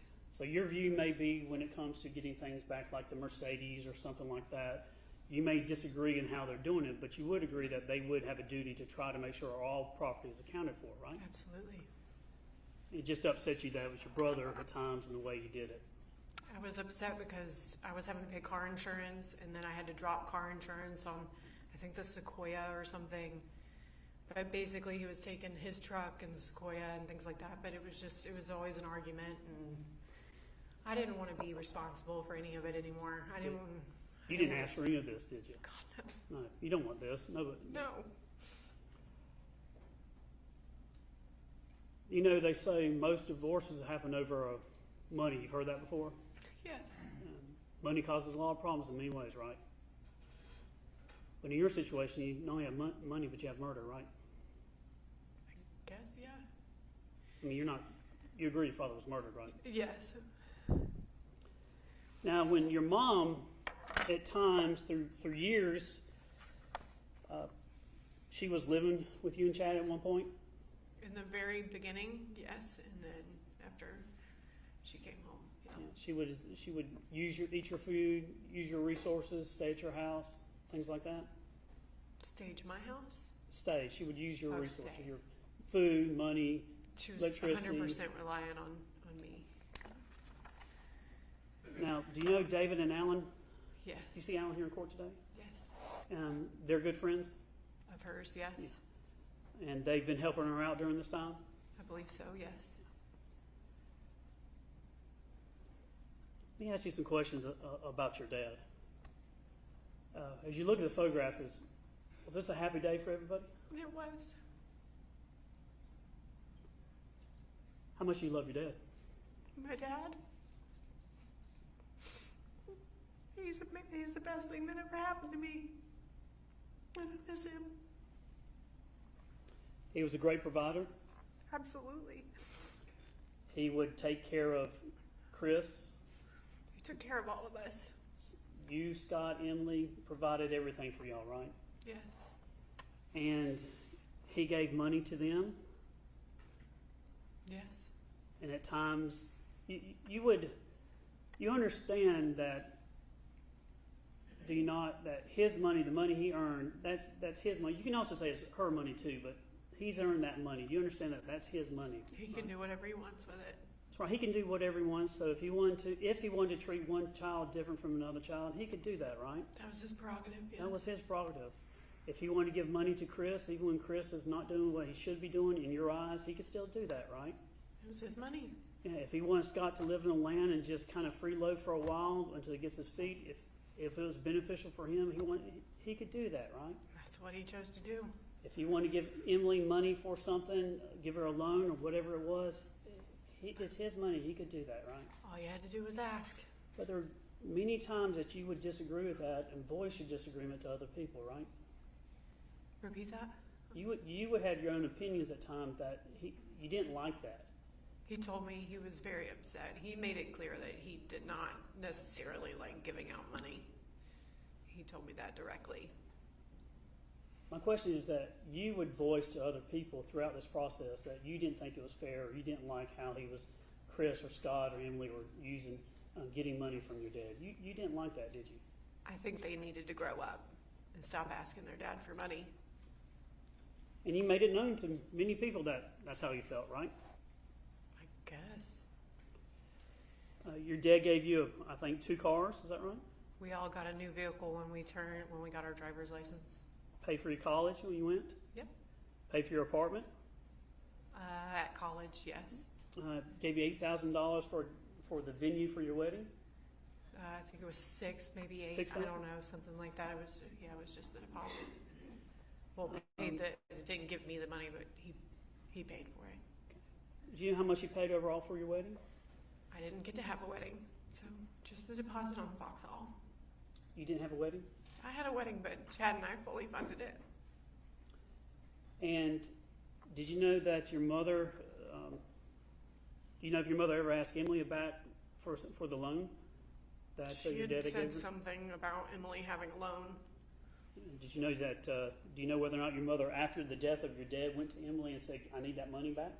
I think so, but I'm not 100% sure. Did your mom ask any money back from you for anything? She wouldn't need money from me. But she didn't ask you for any money, though, did she? I mean, I had to support her, but I never had taken cash from my father since I was in my early 20s. You made on direct, you talked about that your dad's view was, I think he actually said to you, you told law enforcement during the interview that your dad said something along the lines of, once you're married, done, no exceptions. Do you remember that? I don't know in what context you mean. When it came to you talking about the view of your father, even though there was troubles with Ted Wiley, how your dad viewed marriage, because you talked to him one day, I think, about after he helped you move out of the apartment with the other boyfriend. Y'all sitting in a restaurant eating. Mom gets up, remember that, and you say, Dad, She wasn't there with us. Okay. Do you remember telling law enforcement or statements that your dad's view was basically once it's a marriage you're in? He said he loved her and he wanted to be with her. Do you remember there was a time you said that I think you were talking to Cameron, insisting that she understands that in marriage, if you make a vow to somebody, you take that seriously. I don't recall that. Remember your dad saying, in your words, saying something like, I'm glad one of my children understands the loyalty you're supposed to have in a marriage? That could sound something like my dad would say. So in your mind, is it accurate to say, in your mind, what you understood your dad, once he was in this marriage with the defendant, he was not going to divorce her? No, he never seemed at one point that he was going to divorce her. So she was stuck in the marriage because he wasn't going to divorce her. I begged them both to divorce each other because they were miserable, and I was sick of hearing about it. So it would have taken something outside of your dad for the marriage, for her to leave that marriage, right? One more time, I'm sorry. It would have taken something outside of your dad. Your mother would have had to do something to leave that marriage. No, I think my mother could have left at any time, and so could have my dad. They both were grown. I think they could have both made that decision, but I think they just wanted to stay married. At some point, you thought your dad was paranoid about your mom cheating on him. Is that true? I think that's fair to say ever since she had the affair with Ted. Right, and the word you used when you talked to law enforcement, you just said you thought your dad was paranoid about your mom possibly cheating on him. You ever use that word paranoid? No, but rightfully so. If you have a partner that cheats on you, I don't think that feeling would ever go away. Right. But have you come to learn that she actually was cheating on your dad with Rusty? But since then, yes, It's not paranoia when it's true, correct? absolutely. I don't blame him for how he felt. But that other piece of evidence that you didn't have, that new information that she was having an affair with Rusty, that changes things, doesn't it? I mean, in what sense? That you thought your dad one time was paranoid because you thought mom was not cheating. Then you get new facts, evidence, and find out mom's cheating. That changes your view on things, doesn't it? To It some degree. changes my views, but at the same time, it wasn't shocking because I knew what she did with Ted. So facts and other things that come to light can have an effect on how you view things, right? I think it can. Now, you say that you did not know about Rusty Barton and the affair. Is that right? We knew of him. There were rumors. I don't remember from who. He was in the picture. I knew he was at Emily's wedding. I didn't know why he was there. I remember my mom and him dancing and all of that, and I got upset, and This is pane 3. Do you see Rusty in the background there? I do. You see him? I do. See him in the background there with your mom? I do. That's pane 4. Pane 5, you see Rusty in the background with your mom? I do. Pane 6, see him back there? Correct. See him over here with your mom? Your mom's right through here. Mm-hmm. Yes. See him with Chad right here? Yes. Chad met everybody new. We were only 6 months dating at that point. And then pane 9, you see him there? Correct. This is pane 10. He's right there with your dad, isn't he? Correct. Is it not true that you knew about Rusty and the affair at that point? Not the depth of anything. I just knew he was I knew he was related to Martha Jane. That was the depth of it. And then my dad would always say something, or Scott would say something, but I tried to stay out of it. I didn't want to get involved. And did you not get upset, and your sister and brother see you get upset and say something because of Rusty was there at the wedding? I don't know if they saw me, but Was it I know not that offensive to you? I'm sorry. Go ahead. I remember vaguely I was intoxicated that night,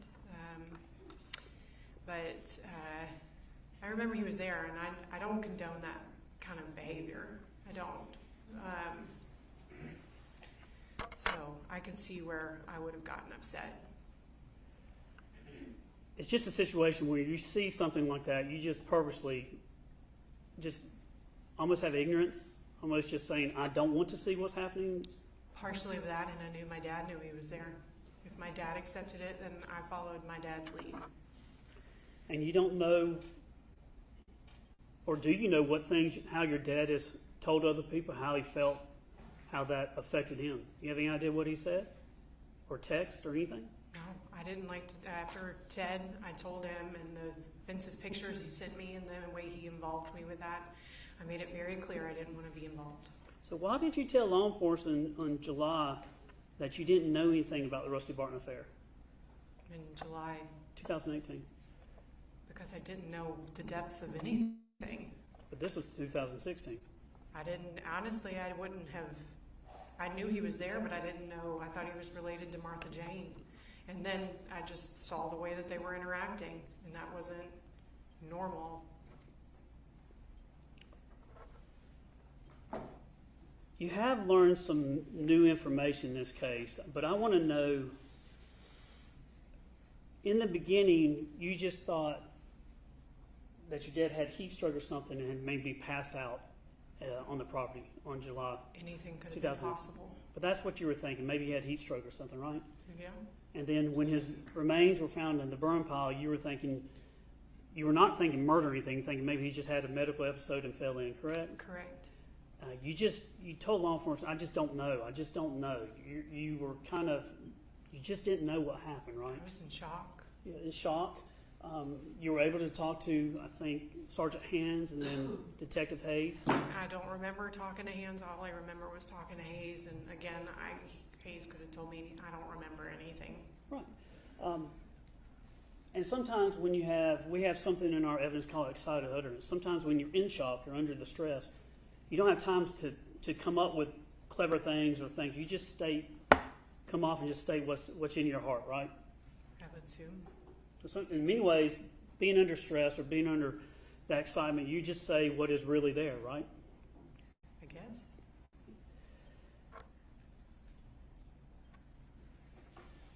When you learned the first time about your dad having a bullet in him, how did that make you feel? Confused. Shocked. I mean, my mother was the first person that told me. And I didn't want to believe it. And then we had Manny, the attorney, and he was telling us it could be a lie. You know, you have people sitting there going, well, it may not be true. Or, so you don't know. I think on July 6th of 2018, at the Freeholm Precinct, your mother walked out after being interviewed by Detective Hayes, and you said your mother told you, but isn't it more accurate that Detective Hayes looks at your mom and says, have you told them yet? He actually had to prompt her to tell you about the bullet, right? It would have been the night of July 5th because we had been out at the property all day long, out in the heat, and he finally asked them to go down, and Chad and I drove down there with them and waited as they interviewed Scott and my mother, and that's when she came out. He may have been talking to Scott at that time, but she said they're saying your daddy was shot, and I think that was pretty much about it. Yeah. Detective Hayes had to tell your mom, have you told him yet, right? Yes, she told me it was Hayes that told her, and she told me. And you said she put her face in her hands, is that right? I don't recall. Let me ask you about some things that you didn't know. You say you did not know about the affair with Rusty, is that right? Not what I know now. Right. But in July of 2018, your testimony is you did not know about Rusty, is that correct? I had heard rumors from the family that tried to ignore.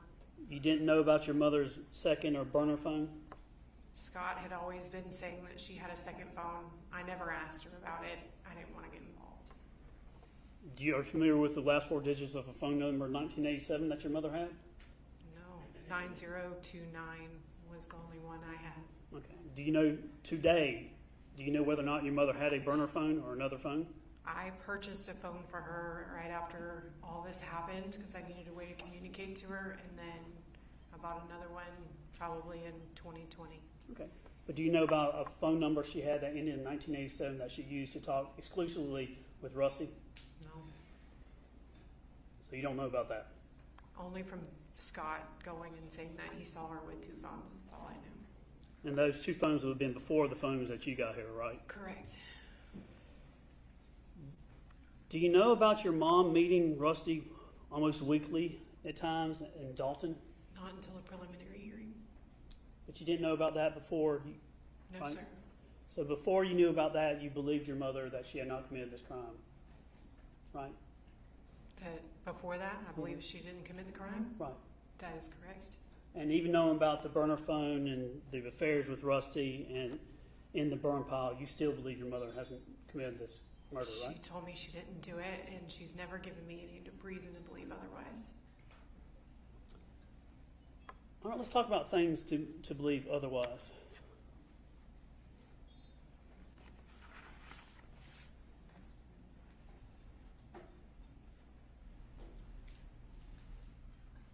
Judgment approach. It's fair, so I'm going to put this, Judge, this time I tender evidence A. Ferris 1. No objection. We'll put it on the screen too. Your belief system when it comes to your mother comes from, in many ways, doesn't come from the evidence. It's coming from your worldview or your the way you see things. Is that fair? Yes, and probably a little bit of denial. All right. I want to go to, this is A. Ferris 1. It's a phone extraction. And it contains text messages between, is it her? Who's it? this is your mother's phone, and I'm on page 2 of the screen here. It's kind of hard, but there's this from and to. Mm-hmm. This is from your mom to you.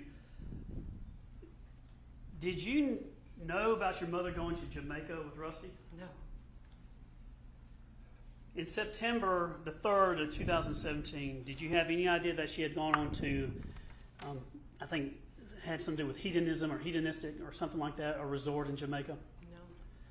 All right. If you would, this is from her to you. You see your phone number, everything there? Correct. What is the date of this text message? A. Farris 1. Let's do it this way. Well, here's what I'm going to do. I'm going to put it on this one. Okay. Keep that one blank so the jury can see from this screen and follow along, but then that's not being put on the camera. So, Judge, I just saw another place on here as we scroll. So that's fine. Okay. I mean, they're not getting not looking at the screen, and they got it killed back there, so we're So good. it's not going to go out even though I see it. Correct. Arguably, we'll see. Maybe you understand what we're trying to do, right? Okay. I'll find out tonight when I. Right. We're trying to keep some things redacted.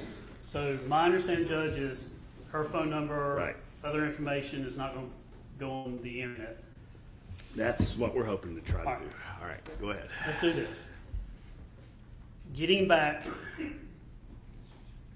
you did not know about your mom going on a trip with Rusty to Jamaica, is that right? That's correct. I did not know.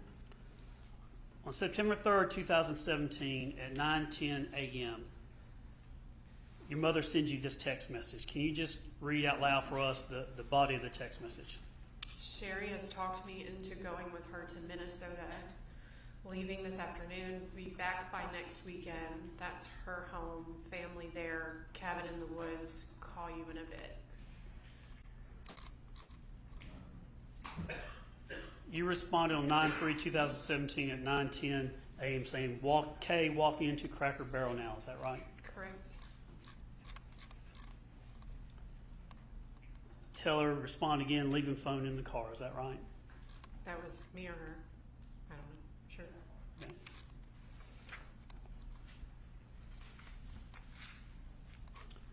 September 9th, 2017 at 3:52 p.m., she sends you a text message, and read that, what she tells you about where she's at. Sherry and I are on way back. Family cabin in woods. Cell service was bad there. Everything okay.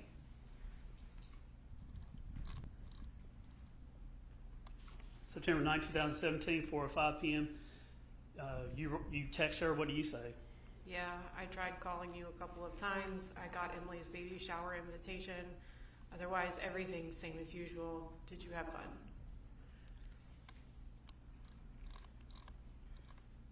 September 10th, 2017, she texted you. What did she say? So much fun. No contact with anyone. Read a book. Got some sun. Let you know when we get back. Taking our time driving. Enjoying scenery.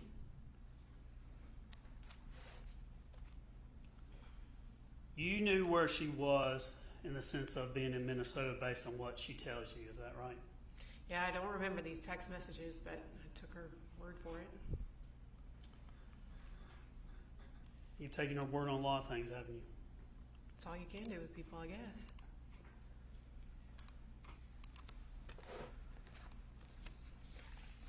So she's never admitted to you that she went for a week or so to Jamaica with Rusty. No. Did you know about the credit card that Rusty had given her? I think after the preliminary hearing, but I'm not 100% sure. Do you know about the tattoo XO that she had? I think Ella or Addison had mentioned it, but I personally never saw it. Did she ever say whether or not that was related to Rusty in any way? I wouldn't have known. Did you know that she was with Rusty when she got the tattoo? Wouldn't have known that either. You didn't ask her those questions? Why would I? Ella and Addison told me about it. I didn't get involved. But on July 5th of 2019, when you watched your prelim, you actually told her that you were taking notes on everything that was said during the prelim, right? Yeah, it was a lot of information coming at once. You didn't feel the need to go and confront her and say, why haven't you told me this, or why have you lied to me about this? I don't know if I did or not. I don't remember. I mean, she was arrested at that point. I just don't remember.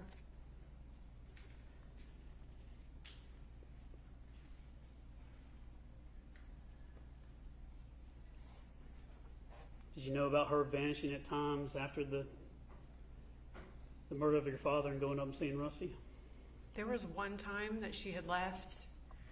Scott and Chris and I all knew about it, and she said to me that she was going to see Martha Jane. Do you know whether or not she's seeing Martha Jane or seeing Rusty? I had to take her word for it. I didn't know that she was. I knew she was with Rusty when she got arrested because she called me and said that they had a warrant and she was going in. I had just gotten off work and I was shocked.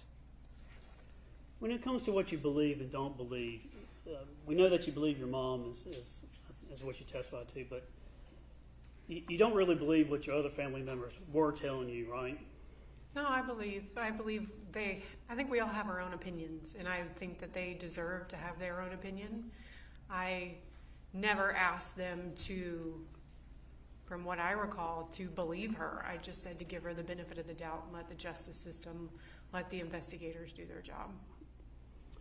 But there were times where, even though it was testified to in the prelim about a bullet, for the longest time, you never wanted to believe. You believed law enforcement was lying to y'all about a bullet being found with your father. That's what the attorney said. But so you it was believed hard right? to.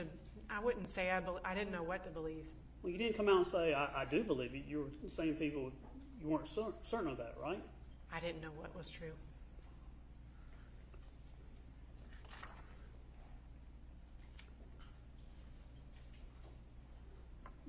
There's some dates that you were interviewed who gave interviews. There's 4 that I have here.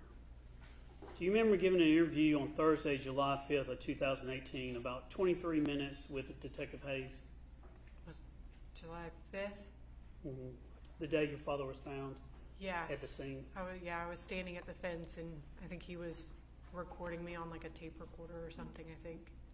And do you remember giving an interview on Wednesday, July 11, 2018, with a phone call with Detective Hayes talking about they had frozen some of your money, I think $800 or something. Do you remember calling him about that? I know that. So when I was in middle school and I got my first checking account, we somehow like opened it under my dad. It wasn't his account. I didn't have access to his account, but somehow, some way, my account was attached, and they shut down all of my financials as well. Well, I say all of my financials, my one checking account.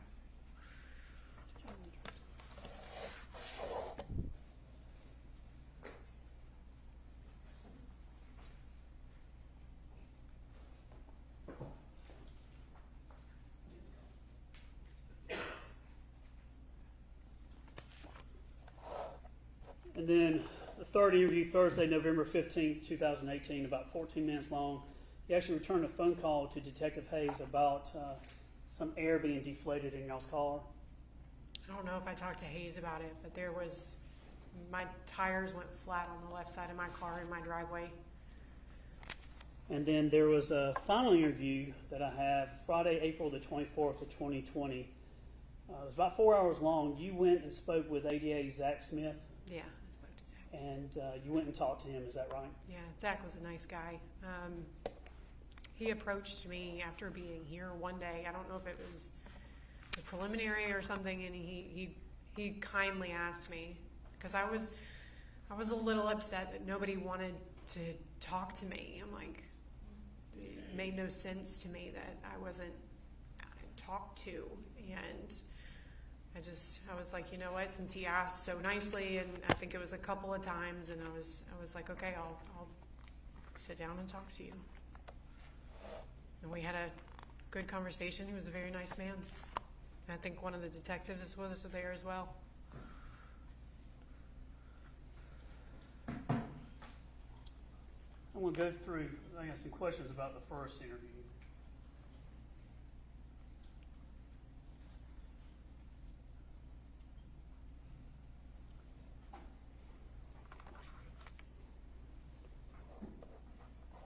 So Thursday, July 5th, 2018.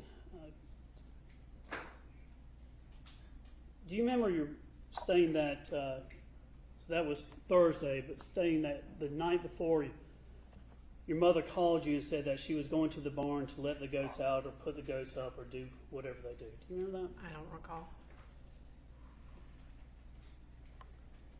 Would there be any reason that would be, would that be consistent with what your mom would do? Yes, sir.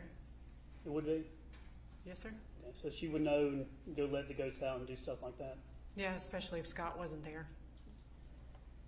Do you remember your mom saying that she woke up on Thursday when y'all found your dad? Before that, about 8:15, she called you and said she was going to Walmart? Possibly. I think so. I'm not 100% sure. But that would not shock me to say she went to Walmart. Now, one of the things with your dad, if he would not be at the house, if he would leave, you knew that he would always take his car and his wallet with him. That would make sense.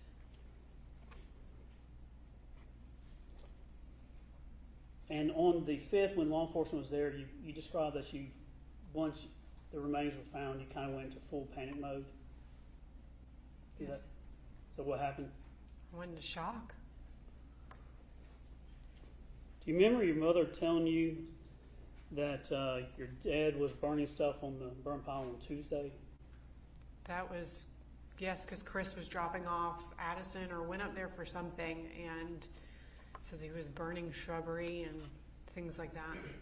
In fact, that you had walked by the burn pile on the 5th and it was still hot. Yes, sir. Now, as you were looking for your dad, you did go down to the basement, to his office down there, and you found where he had sent an email Tuesday morning at about 8:30. Remember that? I couldn't get on his computer. His No, computer. you found some paperwork or something down there? Oh, I don't recall. I just remember trying to tap on his keyboard, but he always had a password on it, and I couldn't.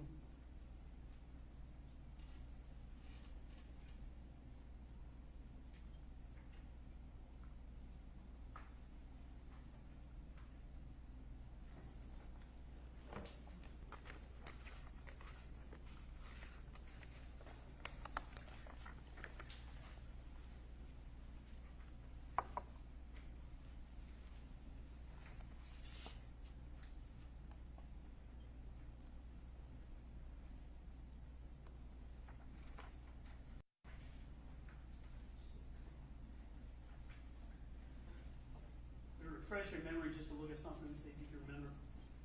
This is a not official transcript of your interview, but I'm going to show you something from your interview. This is page 6 for the record. If you would, just read, just to yourself, just those 2 paragraphs. Two. Yes, ma'am. Just right there will give you the context about it.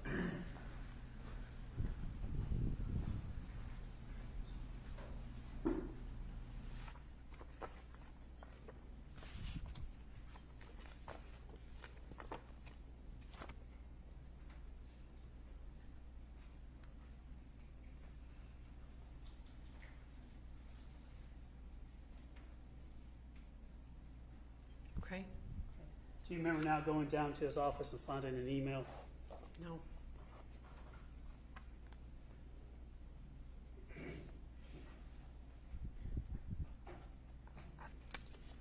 That morning, you did walk up to the barn and saw the tractor. Is that right? I really don't remember if I saw the tractor or not. I would assume I did. It's hard to miss. Do you remember telling law enforcement that's how Mom and Scott knew they did something with the tractor yesterday because the tractor had been moved and the RTV had been moved? No, sir, I don't remember that.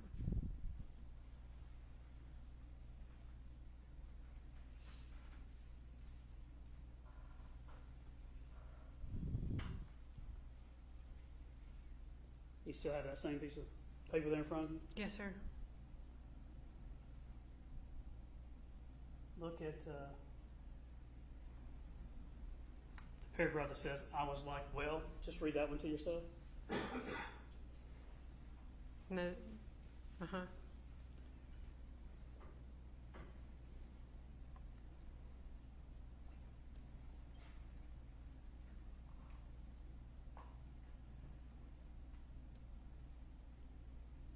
Okay. Now, does that refresh your memory that you did say that that's how Mom and Scott, they knew they did something yesterday because the tractor had been moved and our TV had been moved? Unfortunately not. Do you remember telling law enforcement that you can tell that I can tell you that tractor's always parked underneath the same awning if they are not doing something with it? I knew it was always parked under the same awning.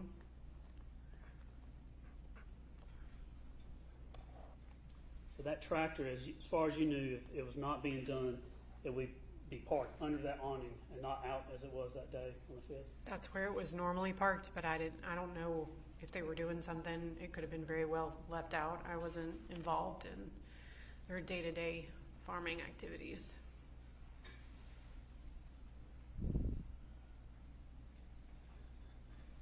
Now, you had a view that sometimes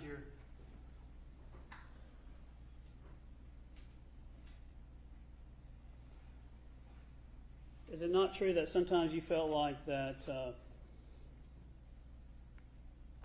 your dad saw you as your mother's twin?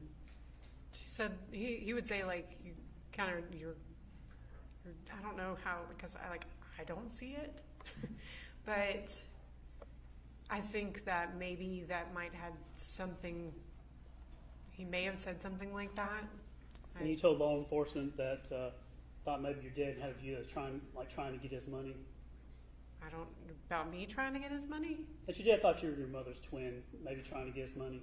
No, I don't think it in that sense. I think it in the way of like our behavior, I guess, in the sense of I don't really know how to put it, but it didn't have anything to do over money. I never asked him for anything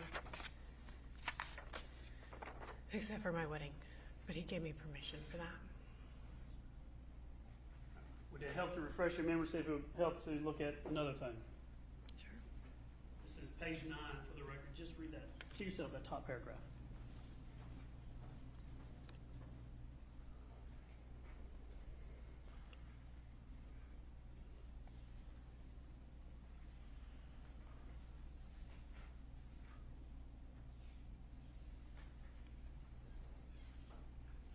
Okay. So does that refresh your memory that you did say that sometimes he thought of you as your mother's twin, and I guess was I knew that he thought we looked similar or acted similar, I guess. So I knew he thought we had similarities. and that essentially you were the only child. You said you were the only child that was not trying to get the money. Is that right? That's correct. Because that's how you felt, is that you were the only one not trying to get the money. Money didn't mean anything to me. Right, but your dad did provide a lot of help to Scott, especially, and Chris and Emily, right? Yes, because they asked for it, They relied on him in many ways for finances, right? unfortunately.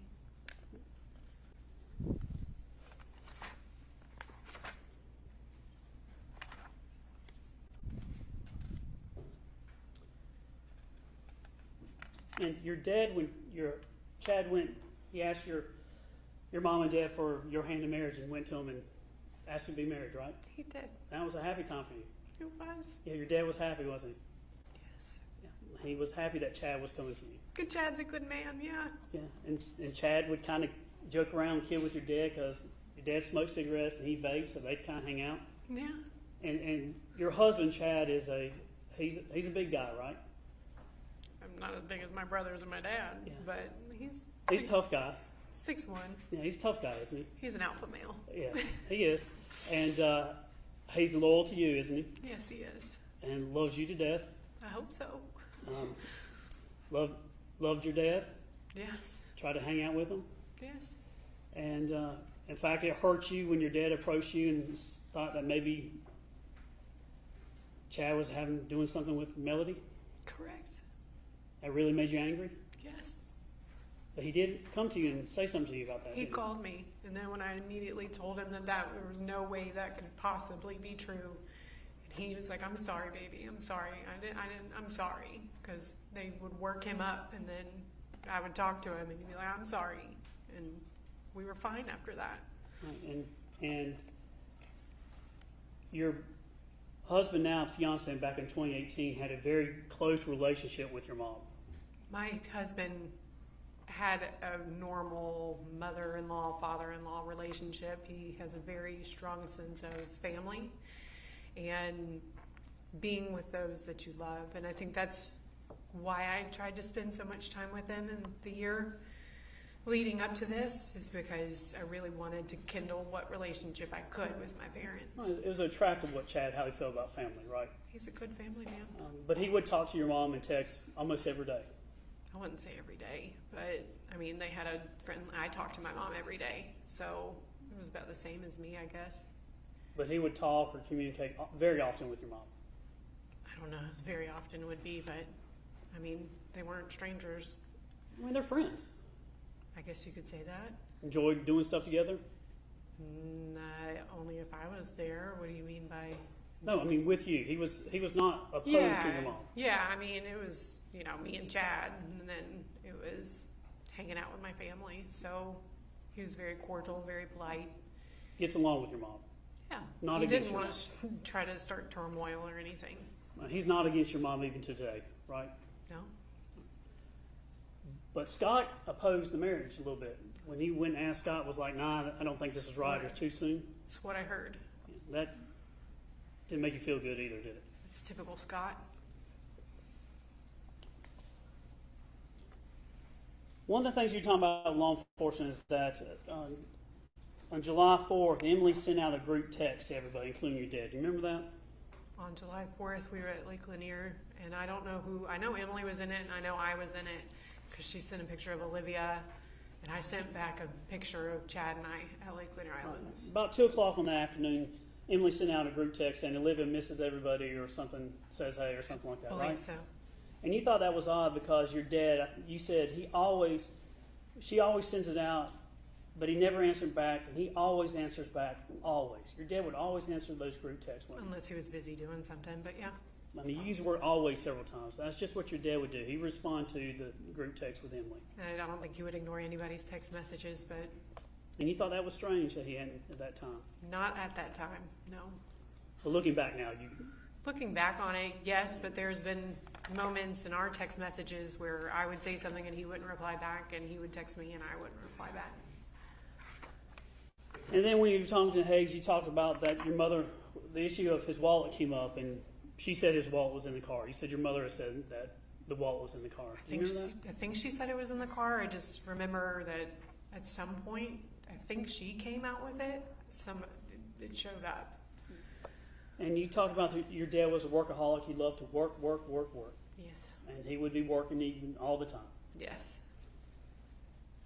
Does it surprise you, or is it shocking to you that during that first conversation you didn't mention anything about the guns with Scott? What do you mean? You didn't say anything about guns. During what conversation? I'm sorry. With Hayes, Detective Hayes. I couldn't think straight. Do you remember saying that you were upset or angry with the sheriff's office because they made y'all wait outside in the hot sun until they talked to you? That was a long day. It was It a was a long painful day. day. Very painful day.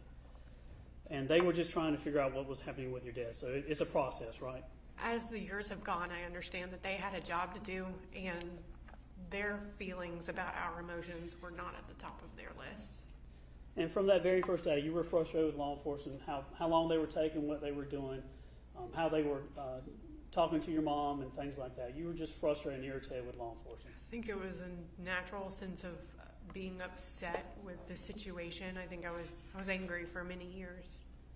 And then on Wednesday, July 11, 2018, do you remember calling Detective Hayes and basically saying that the sheriff's office had improperly frozen your account? That was like $808 or something. I mean, it was a normal phone call, but I told him that my bank account was frozen because it was somehow tied to my dad's from when I first opened it up. And they asked me to provide like 6 months of records, I think it was. So I pulled them from my Wells Fargo account, and they had it unlocked quickly from what I can't recall. But I had live paychecks at the time, so I just used my husband's money, and then I got my next check, so it wasn't a huge problem.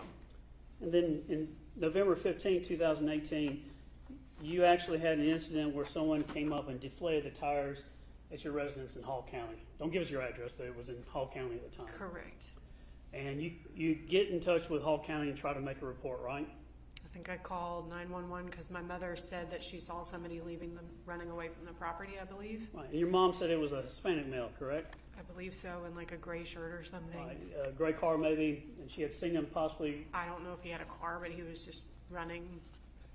And you actually had the deputy come out, and your mom says it's the same person that she saw maybe the day before or something. Is that right? I don't recall that. I had to beg the law enforcement to make a report on it, though. The law enforcement didn't think there was anything there to make a report on, right? Correct, but I wanted it documented just in case, because, I mean, that's, if somebody's coming on my property where we lived, that was worrisome. And then you took the next step to actually call Detective Hayes and tell him about the incident. Is that right? I don't remember. But you do remember that was during the time that Chris was the temporary administrator. And do you remember saying that you believe Chris is behind the deflating of the tires? I think I was possibly that one of my brothers could have done it, but I didn't know who. I didn't see the person. I mean, by the time I was taking a shower at the time, by the time I came out, just my car alarm was going off, and that was it. Right, and you were saying it was Chris. You were blaming Chris for this, right? I don't know why I would be blaming Chris, but looking back on it, that would have been an unbiased opinion because obviously I didn't know I was in the shower, so that would be unfair to do that. And were you talking with your mom? Was it her idea for you to call and make police reports? I don't remember. You don't remember? Either me or her, but I don't. If somebody was on my property, I could see where I would want to call 911 and file a report. But isn't it true your mom just wanted you to make a record or make a case against your brothers while this was going on? So that's why you're doing it? I don't think she would have necessarily done that. I think things were said from her about my brothers, but like the phone call, like her, talking about Scott, threatening her and all this, I just told her, I said, if you don't get a voice audio or a video, nobody's going to believe you. And I left it at that.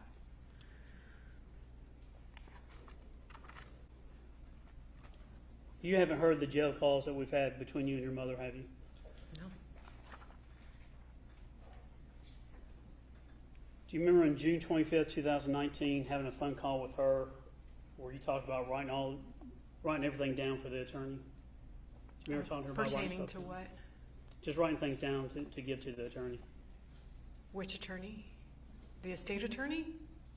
Whichever one you were talking about. Do you remember talking about the attorney? I remember that she was giving me a list for the estate attorney because I had a legal document stating that I could take her personal assets. Do you remember Chad being on the phone and saying, we're going to do whatever we can to make this shoot go away? He didn't say the word shoot.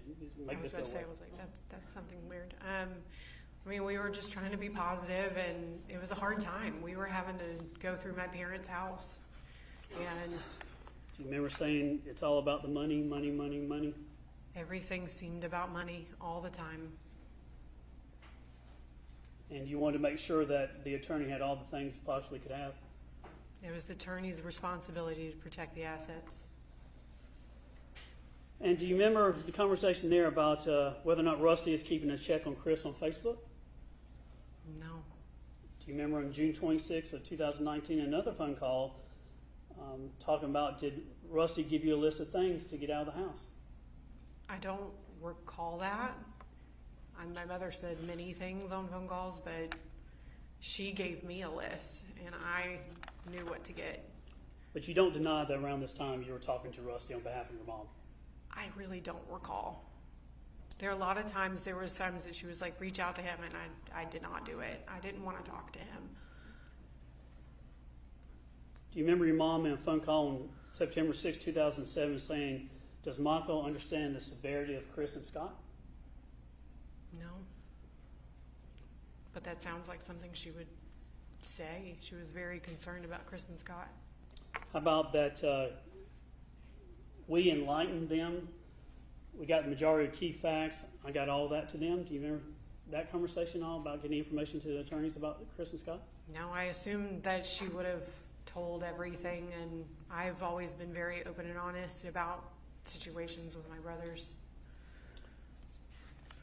That same phone call, do you remember her instructing you to call Rusty back and talk to him some more? Probably. She asked me to call him, and I I tried to not do that.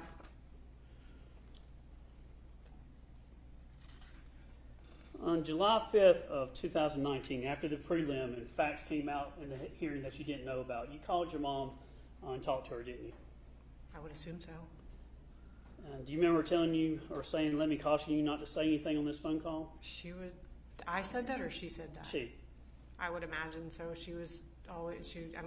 knew the phone calls were being recorded, and I didn't have anything to hide, so she would say that. I don't know. Well, I'm not saying you said that. I'm saying Yeah, she said. possibly. I would assume so. I would assume her attorneys advised her. Do you remember after learning new information, including he's in the burn pile by Rusty, that phone call, do you remember telling your mom that you have a few questions for people? Yeah, that was a very concerning piece of information. And But that's the phone call to Rusty when I had to go get the dogs. And he had talked to him on the phone. I said, "Did she say this?" And he said no. And then other phone calls, you keep talking about you still stand where you've always stood with your mom. In other words, you still believe that she didn't commit the murder. Remember saying things like that? I was definitely far more like, I believe everything of my mother. I understand now that this is not my spot to investigate this, and there's no way for me to know everything. Just like Zach told me, y'all have all of the information. It's very hard for me to form opinions, and when I just don't know. Did you know that your mother said to Rusty, "If you don't stop talking, you're going to single-handedly hang me"? No, I don't believe so, unless that was in a preliminary hearing. Did she ever say anything to you about be careful on the phones? She always did, but I didn't have anything to be careful about. Did she ever ask you to be quiet or shh, don't talk about things? Yeah, but then she would go on and she would ramble and ramble and ramble about things after that.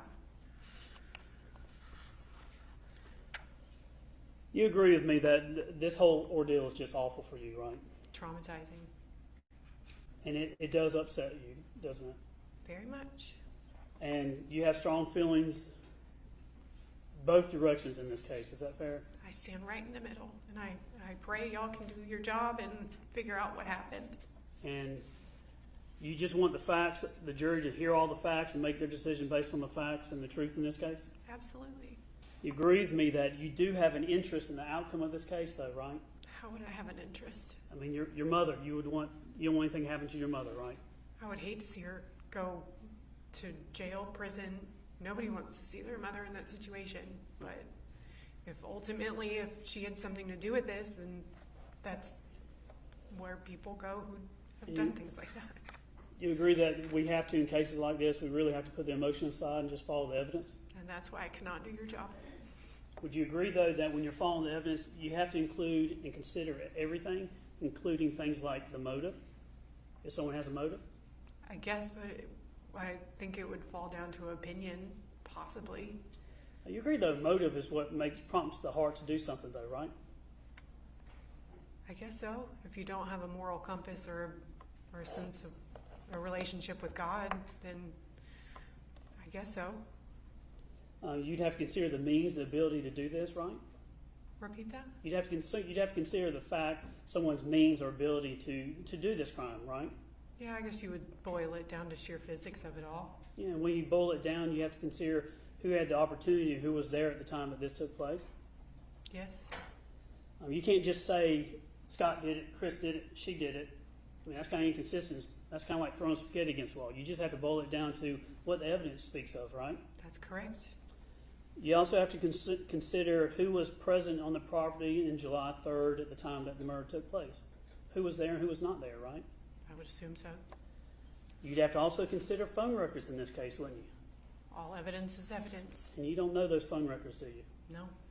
You don't know the GPS evidence in this case, do you? No. You don't know the geofencing evidence that shows who and only whose phone is on the property at the time and after the death of your father. No. You'd have to consider that, though, wouldn't you? Yes, you would have. I mean, hopefully everything available. I mean, I've you seen would. other trials where they've used more than that, like the Murdaugh trials, and that was mind-blowing. But I think that any bit of information helps. And you'd have to consider phone calls between your mom and and a lover, right? Yes. You'd have to consider all the statements that have been made in the case by your mom and other people, correct? Yes, I do not pity any of, I mean, not pity, but I do not want to be in your shoes.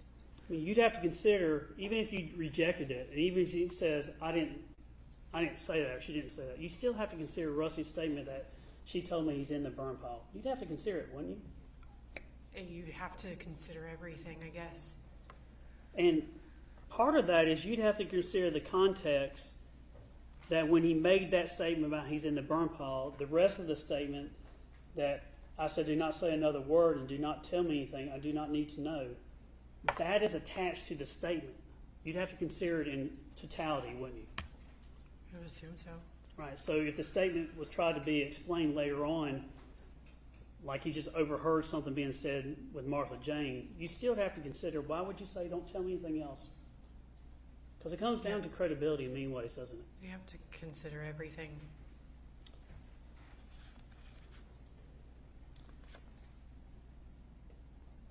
Did you know your mom had a text message one time about your dad says, I hope you die alone in a gruesome death? No. You'd have to consider that too, wouldn't you? Evidence is evidence. Do you know of the statement about your mom with Rusty talking about being on the same page, and I can tell you that there should not have been as much damage as there was done? Would you know why she would say that? No. You know about the statement that she said that that body should not have been burned up? What do you mean? Do you know whether or not she's even said that statement I that don't body know. should not have been burned I've up? never heard anything directly, so no. If she said those statements to Rusty on a phone call, you would have to consider that. You have to consider that in trying to decide for yourself whether or not you do or don't believe that she committed the murder. I personally, everything, evidence is evidence. The truth is the truth.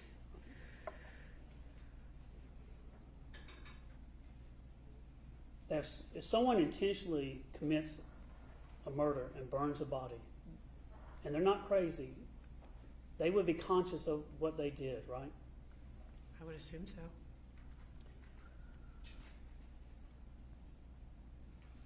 You would have to consider in this case, and you yourself would consider, if there's a lot of lies and deceptions, wouldn't you agree with me that that speaks to the guilty mindset of the person that did it? I don't know. And you don't know, Amanda, because you don't want to believe your mom committed this murder, right? I don't want to believe my mother would ever do anything like that. I don't want to believe anybody would do something like that. I'm not for the judge. Swear. Briefly, Judge.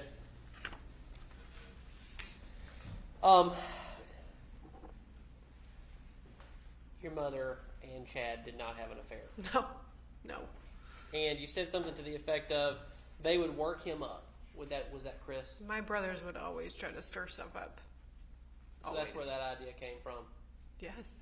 Okay. Because I told my parents he had a drinking problem and he was mad, and that was his retaliation in You my would agree eyes. that's very cruel. That's a cruel thing that your My brother has said and done things in the past years since this has happened that are very cruel, that are unforgivable almost. But as a Christian, I have to forgive him and understand it was the alcohol.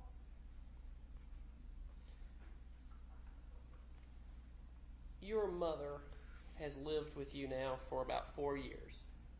Yes. And in those 4 years, she has never admitted to anything, has she? Never. And she has always maintained her innocence? Correct. We've had some serious conversations, and the story remains the same. You mentioned, it sounded like you were kind of trying to do your own investigation into this case 6 years ago. Is that kind of what it... At the beginning, Right. and then I lost. You can't do anything when you don't know anything. And I grew up, and I understand that I can't control everything, and God's will is God's way. And that's it. But also, is it fair to say that you felt like nobody was questioning you, asking you what happened? Nobody wanted to talk to me. Until somebody who used to be in the district attorney's office spent 4 hours with you. Yeah, he came out of his way to come up to Hall County to talk to me and my husband. And you felt like you were finally heard Yes. years after this incident took place. That was in 2020. I was pregnant with my son, yeah. Until now. This is really your first chance to finally be heard in front of this jury. Yes. Do you feel like you said everything you needed to say? There's just so much pain. There's no good outcome. He's never coming back. He'll never be there again. And that's just the worst part about it all. And knowing that my mother could potentially spend the rest of her life in prison is terrifying. But again, everybody, you have to follow the evidence, and you have to do what you do. And I'm sorry, y'all have to do this. I'm sorry. Going back to that investigation that you were doing, essentially, too, after you heard what you heard in the prelim, and now this jury has heard those recordings that the district attorney was talking to you about, you questioned Rusty. Yes. Adamantly. Yeah. I believe you used the words he was a coward. He is a coward. And that he was just trying to essentially cover for himself. He was only about himself. Did you say something like that? Correct. But when you confronted him, he literally told you he lied. He just said that she didn't say that. That's all I know. That's from what I can recall, because that's the only conversation I really remember ever having with him. And I blatantly asked him, "Did she say this?" And he said no. Did he go into any detail as to why? No, but I probably didn't dig into it.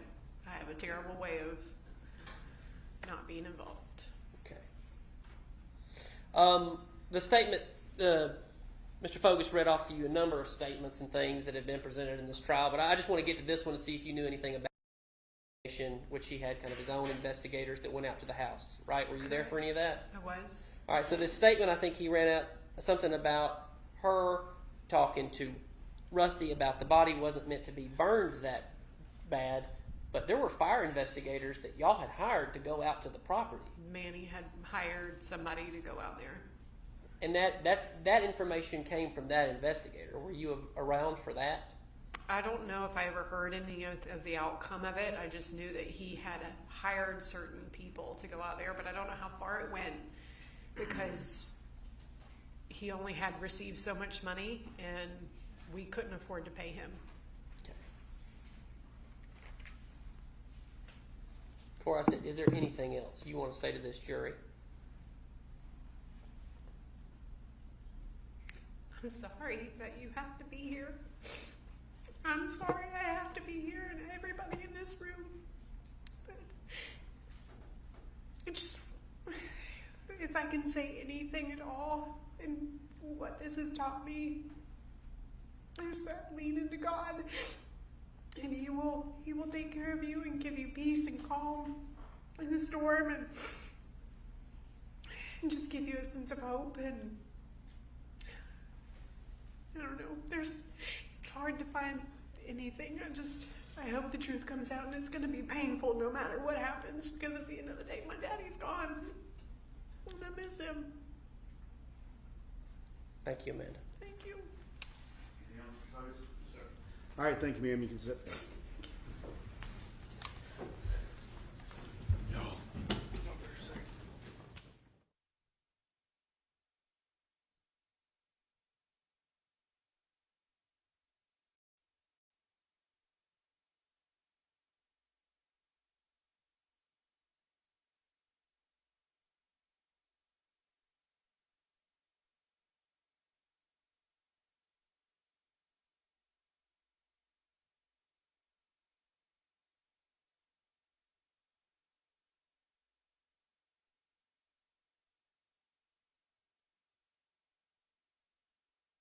Next witness is an expert who is traveling here today and will be ready first thing in the morning. So we are on track. I believe the evidence will close tomorrow afternoon at least. And then our plan is to, we're going to do some work on the charge conference this afternoon and probably wrap up that tomorrow afternoon. And then I've told the lawyers I would give them the day off Wednesday to prepare for their closing arguments on Thursday. So y'all are excused from service on Wednesday. I'm not going to say you can't work or something if you want to. That's going to be problematic if you do. So if you do go work, you can't talk to anyone about the case at all, and everyone's going to want to come talk to you. So you're going to have to wear headphones and blinders and put tape over your mouth. So maybe working's not the best idea. If there's some way you can work from home, that would be fine. But anyway, I'm not going to say you can't, but those are going to be problems. All right. With that, we're going to break for the afternoon. We'll be here first thing in the morning, up and running as close to 9 as we can. I know that there may need to be some discussions with the expert, so we may not start right at 9. I'm going to see if we can get the expert here a little bit early so the state can talk to him, but they may need to. Anyway, we'll see how that goes, but I still think we are on track to finish with the evidence tomorrow. All right, with that, y'all can be excused.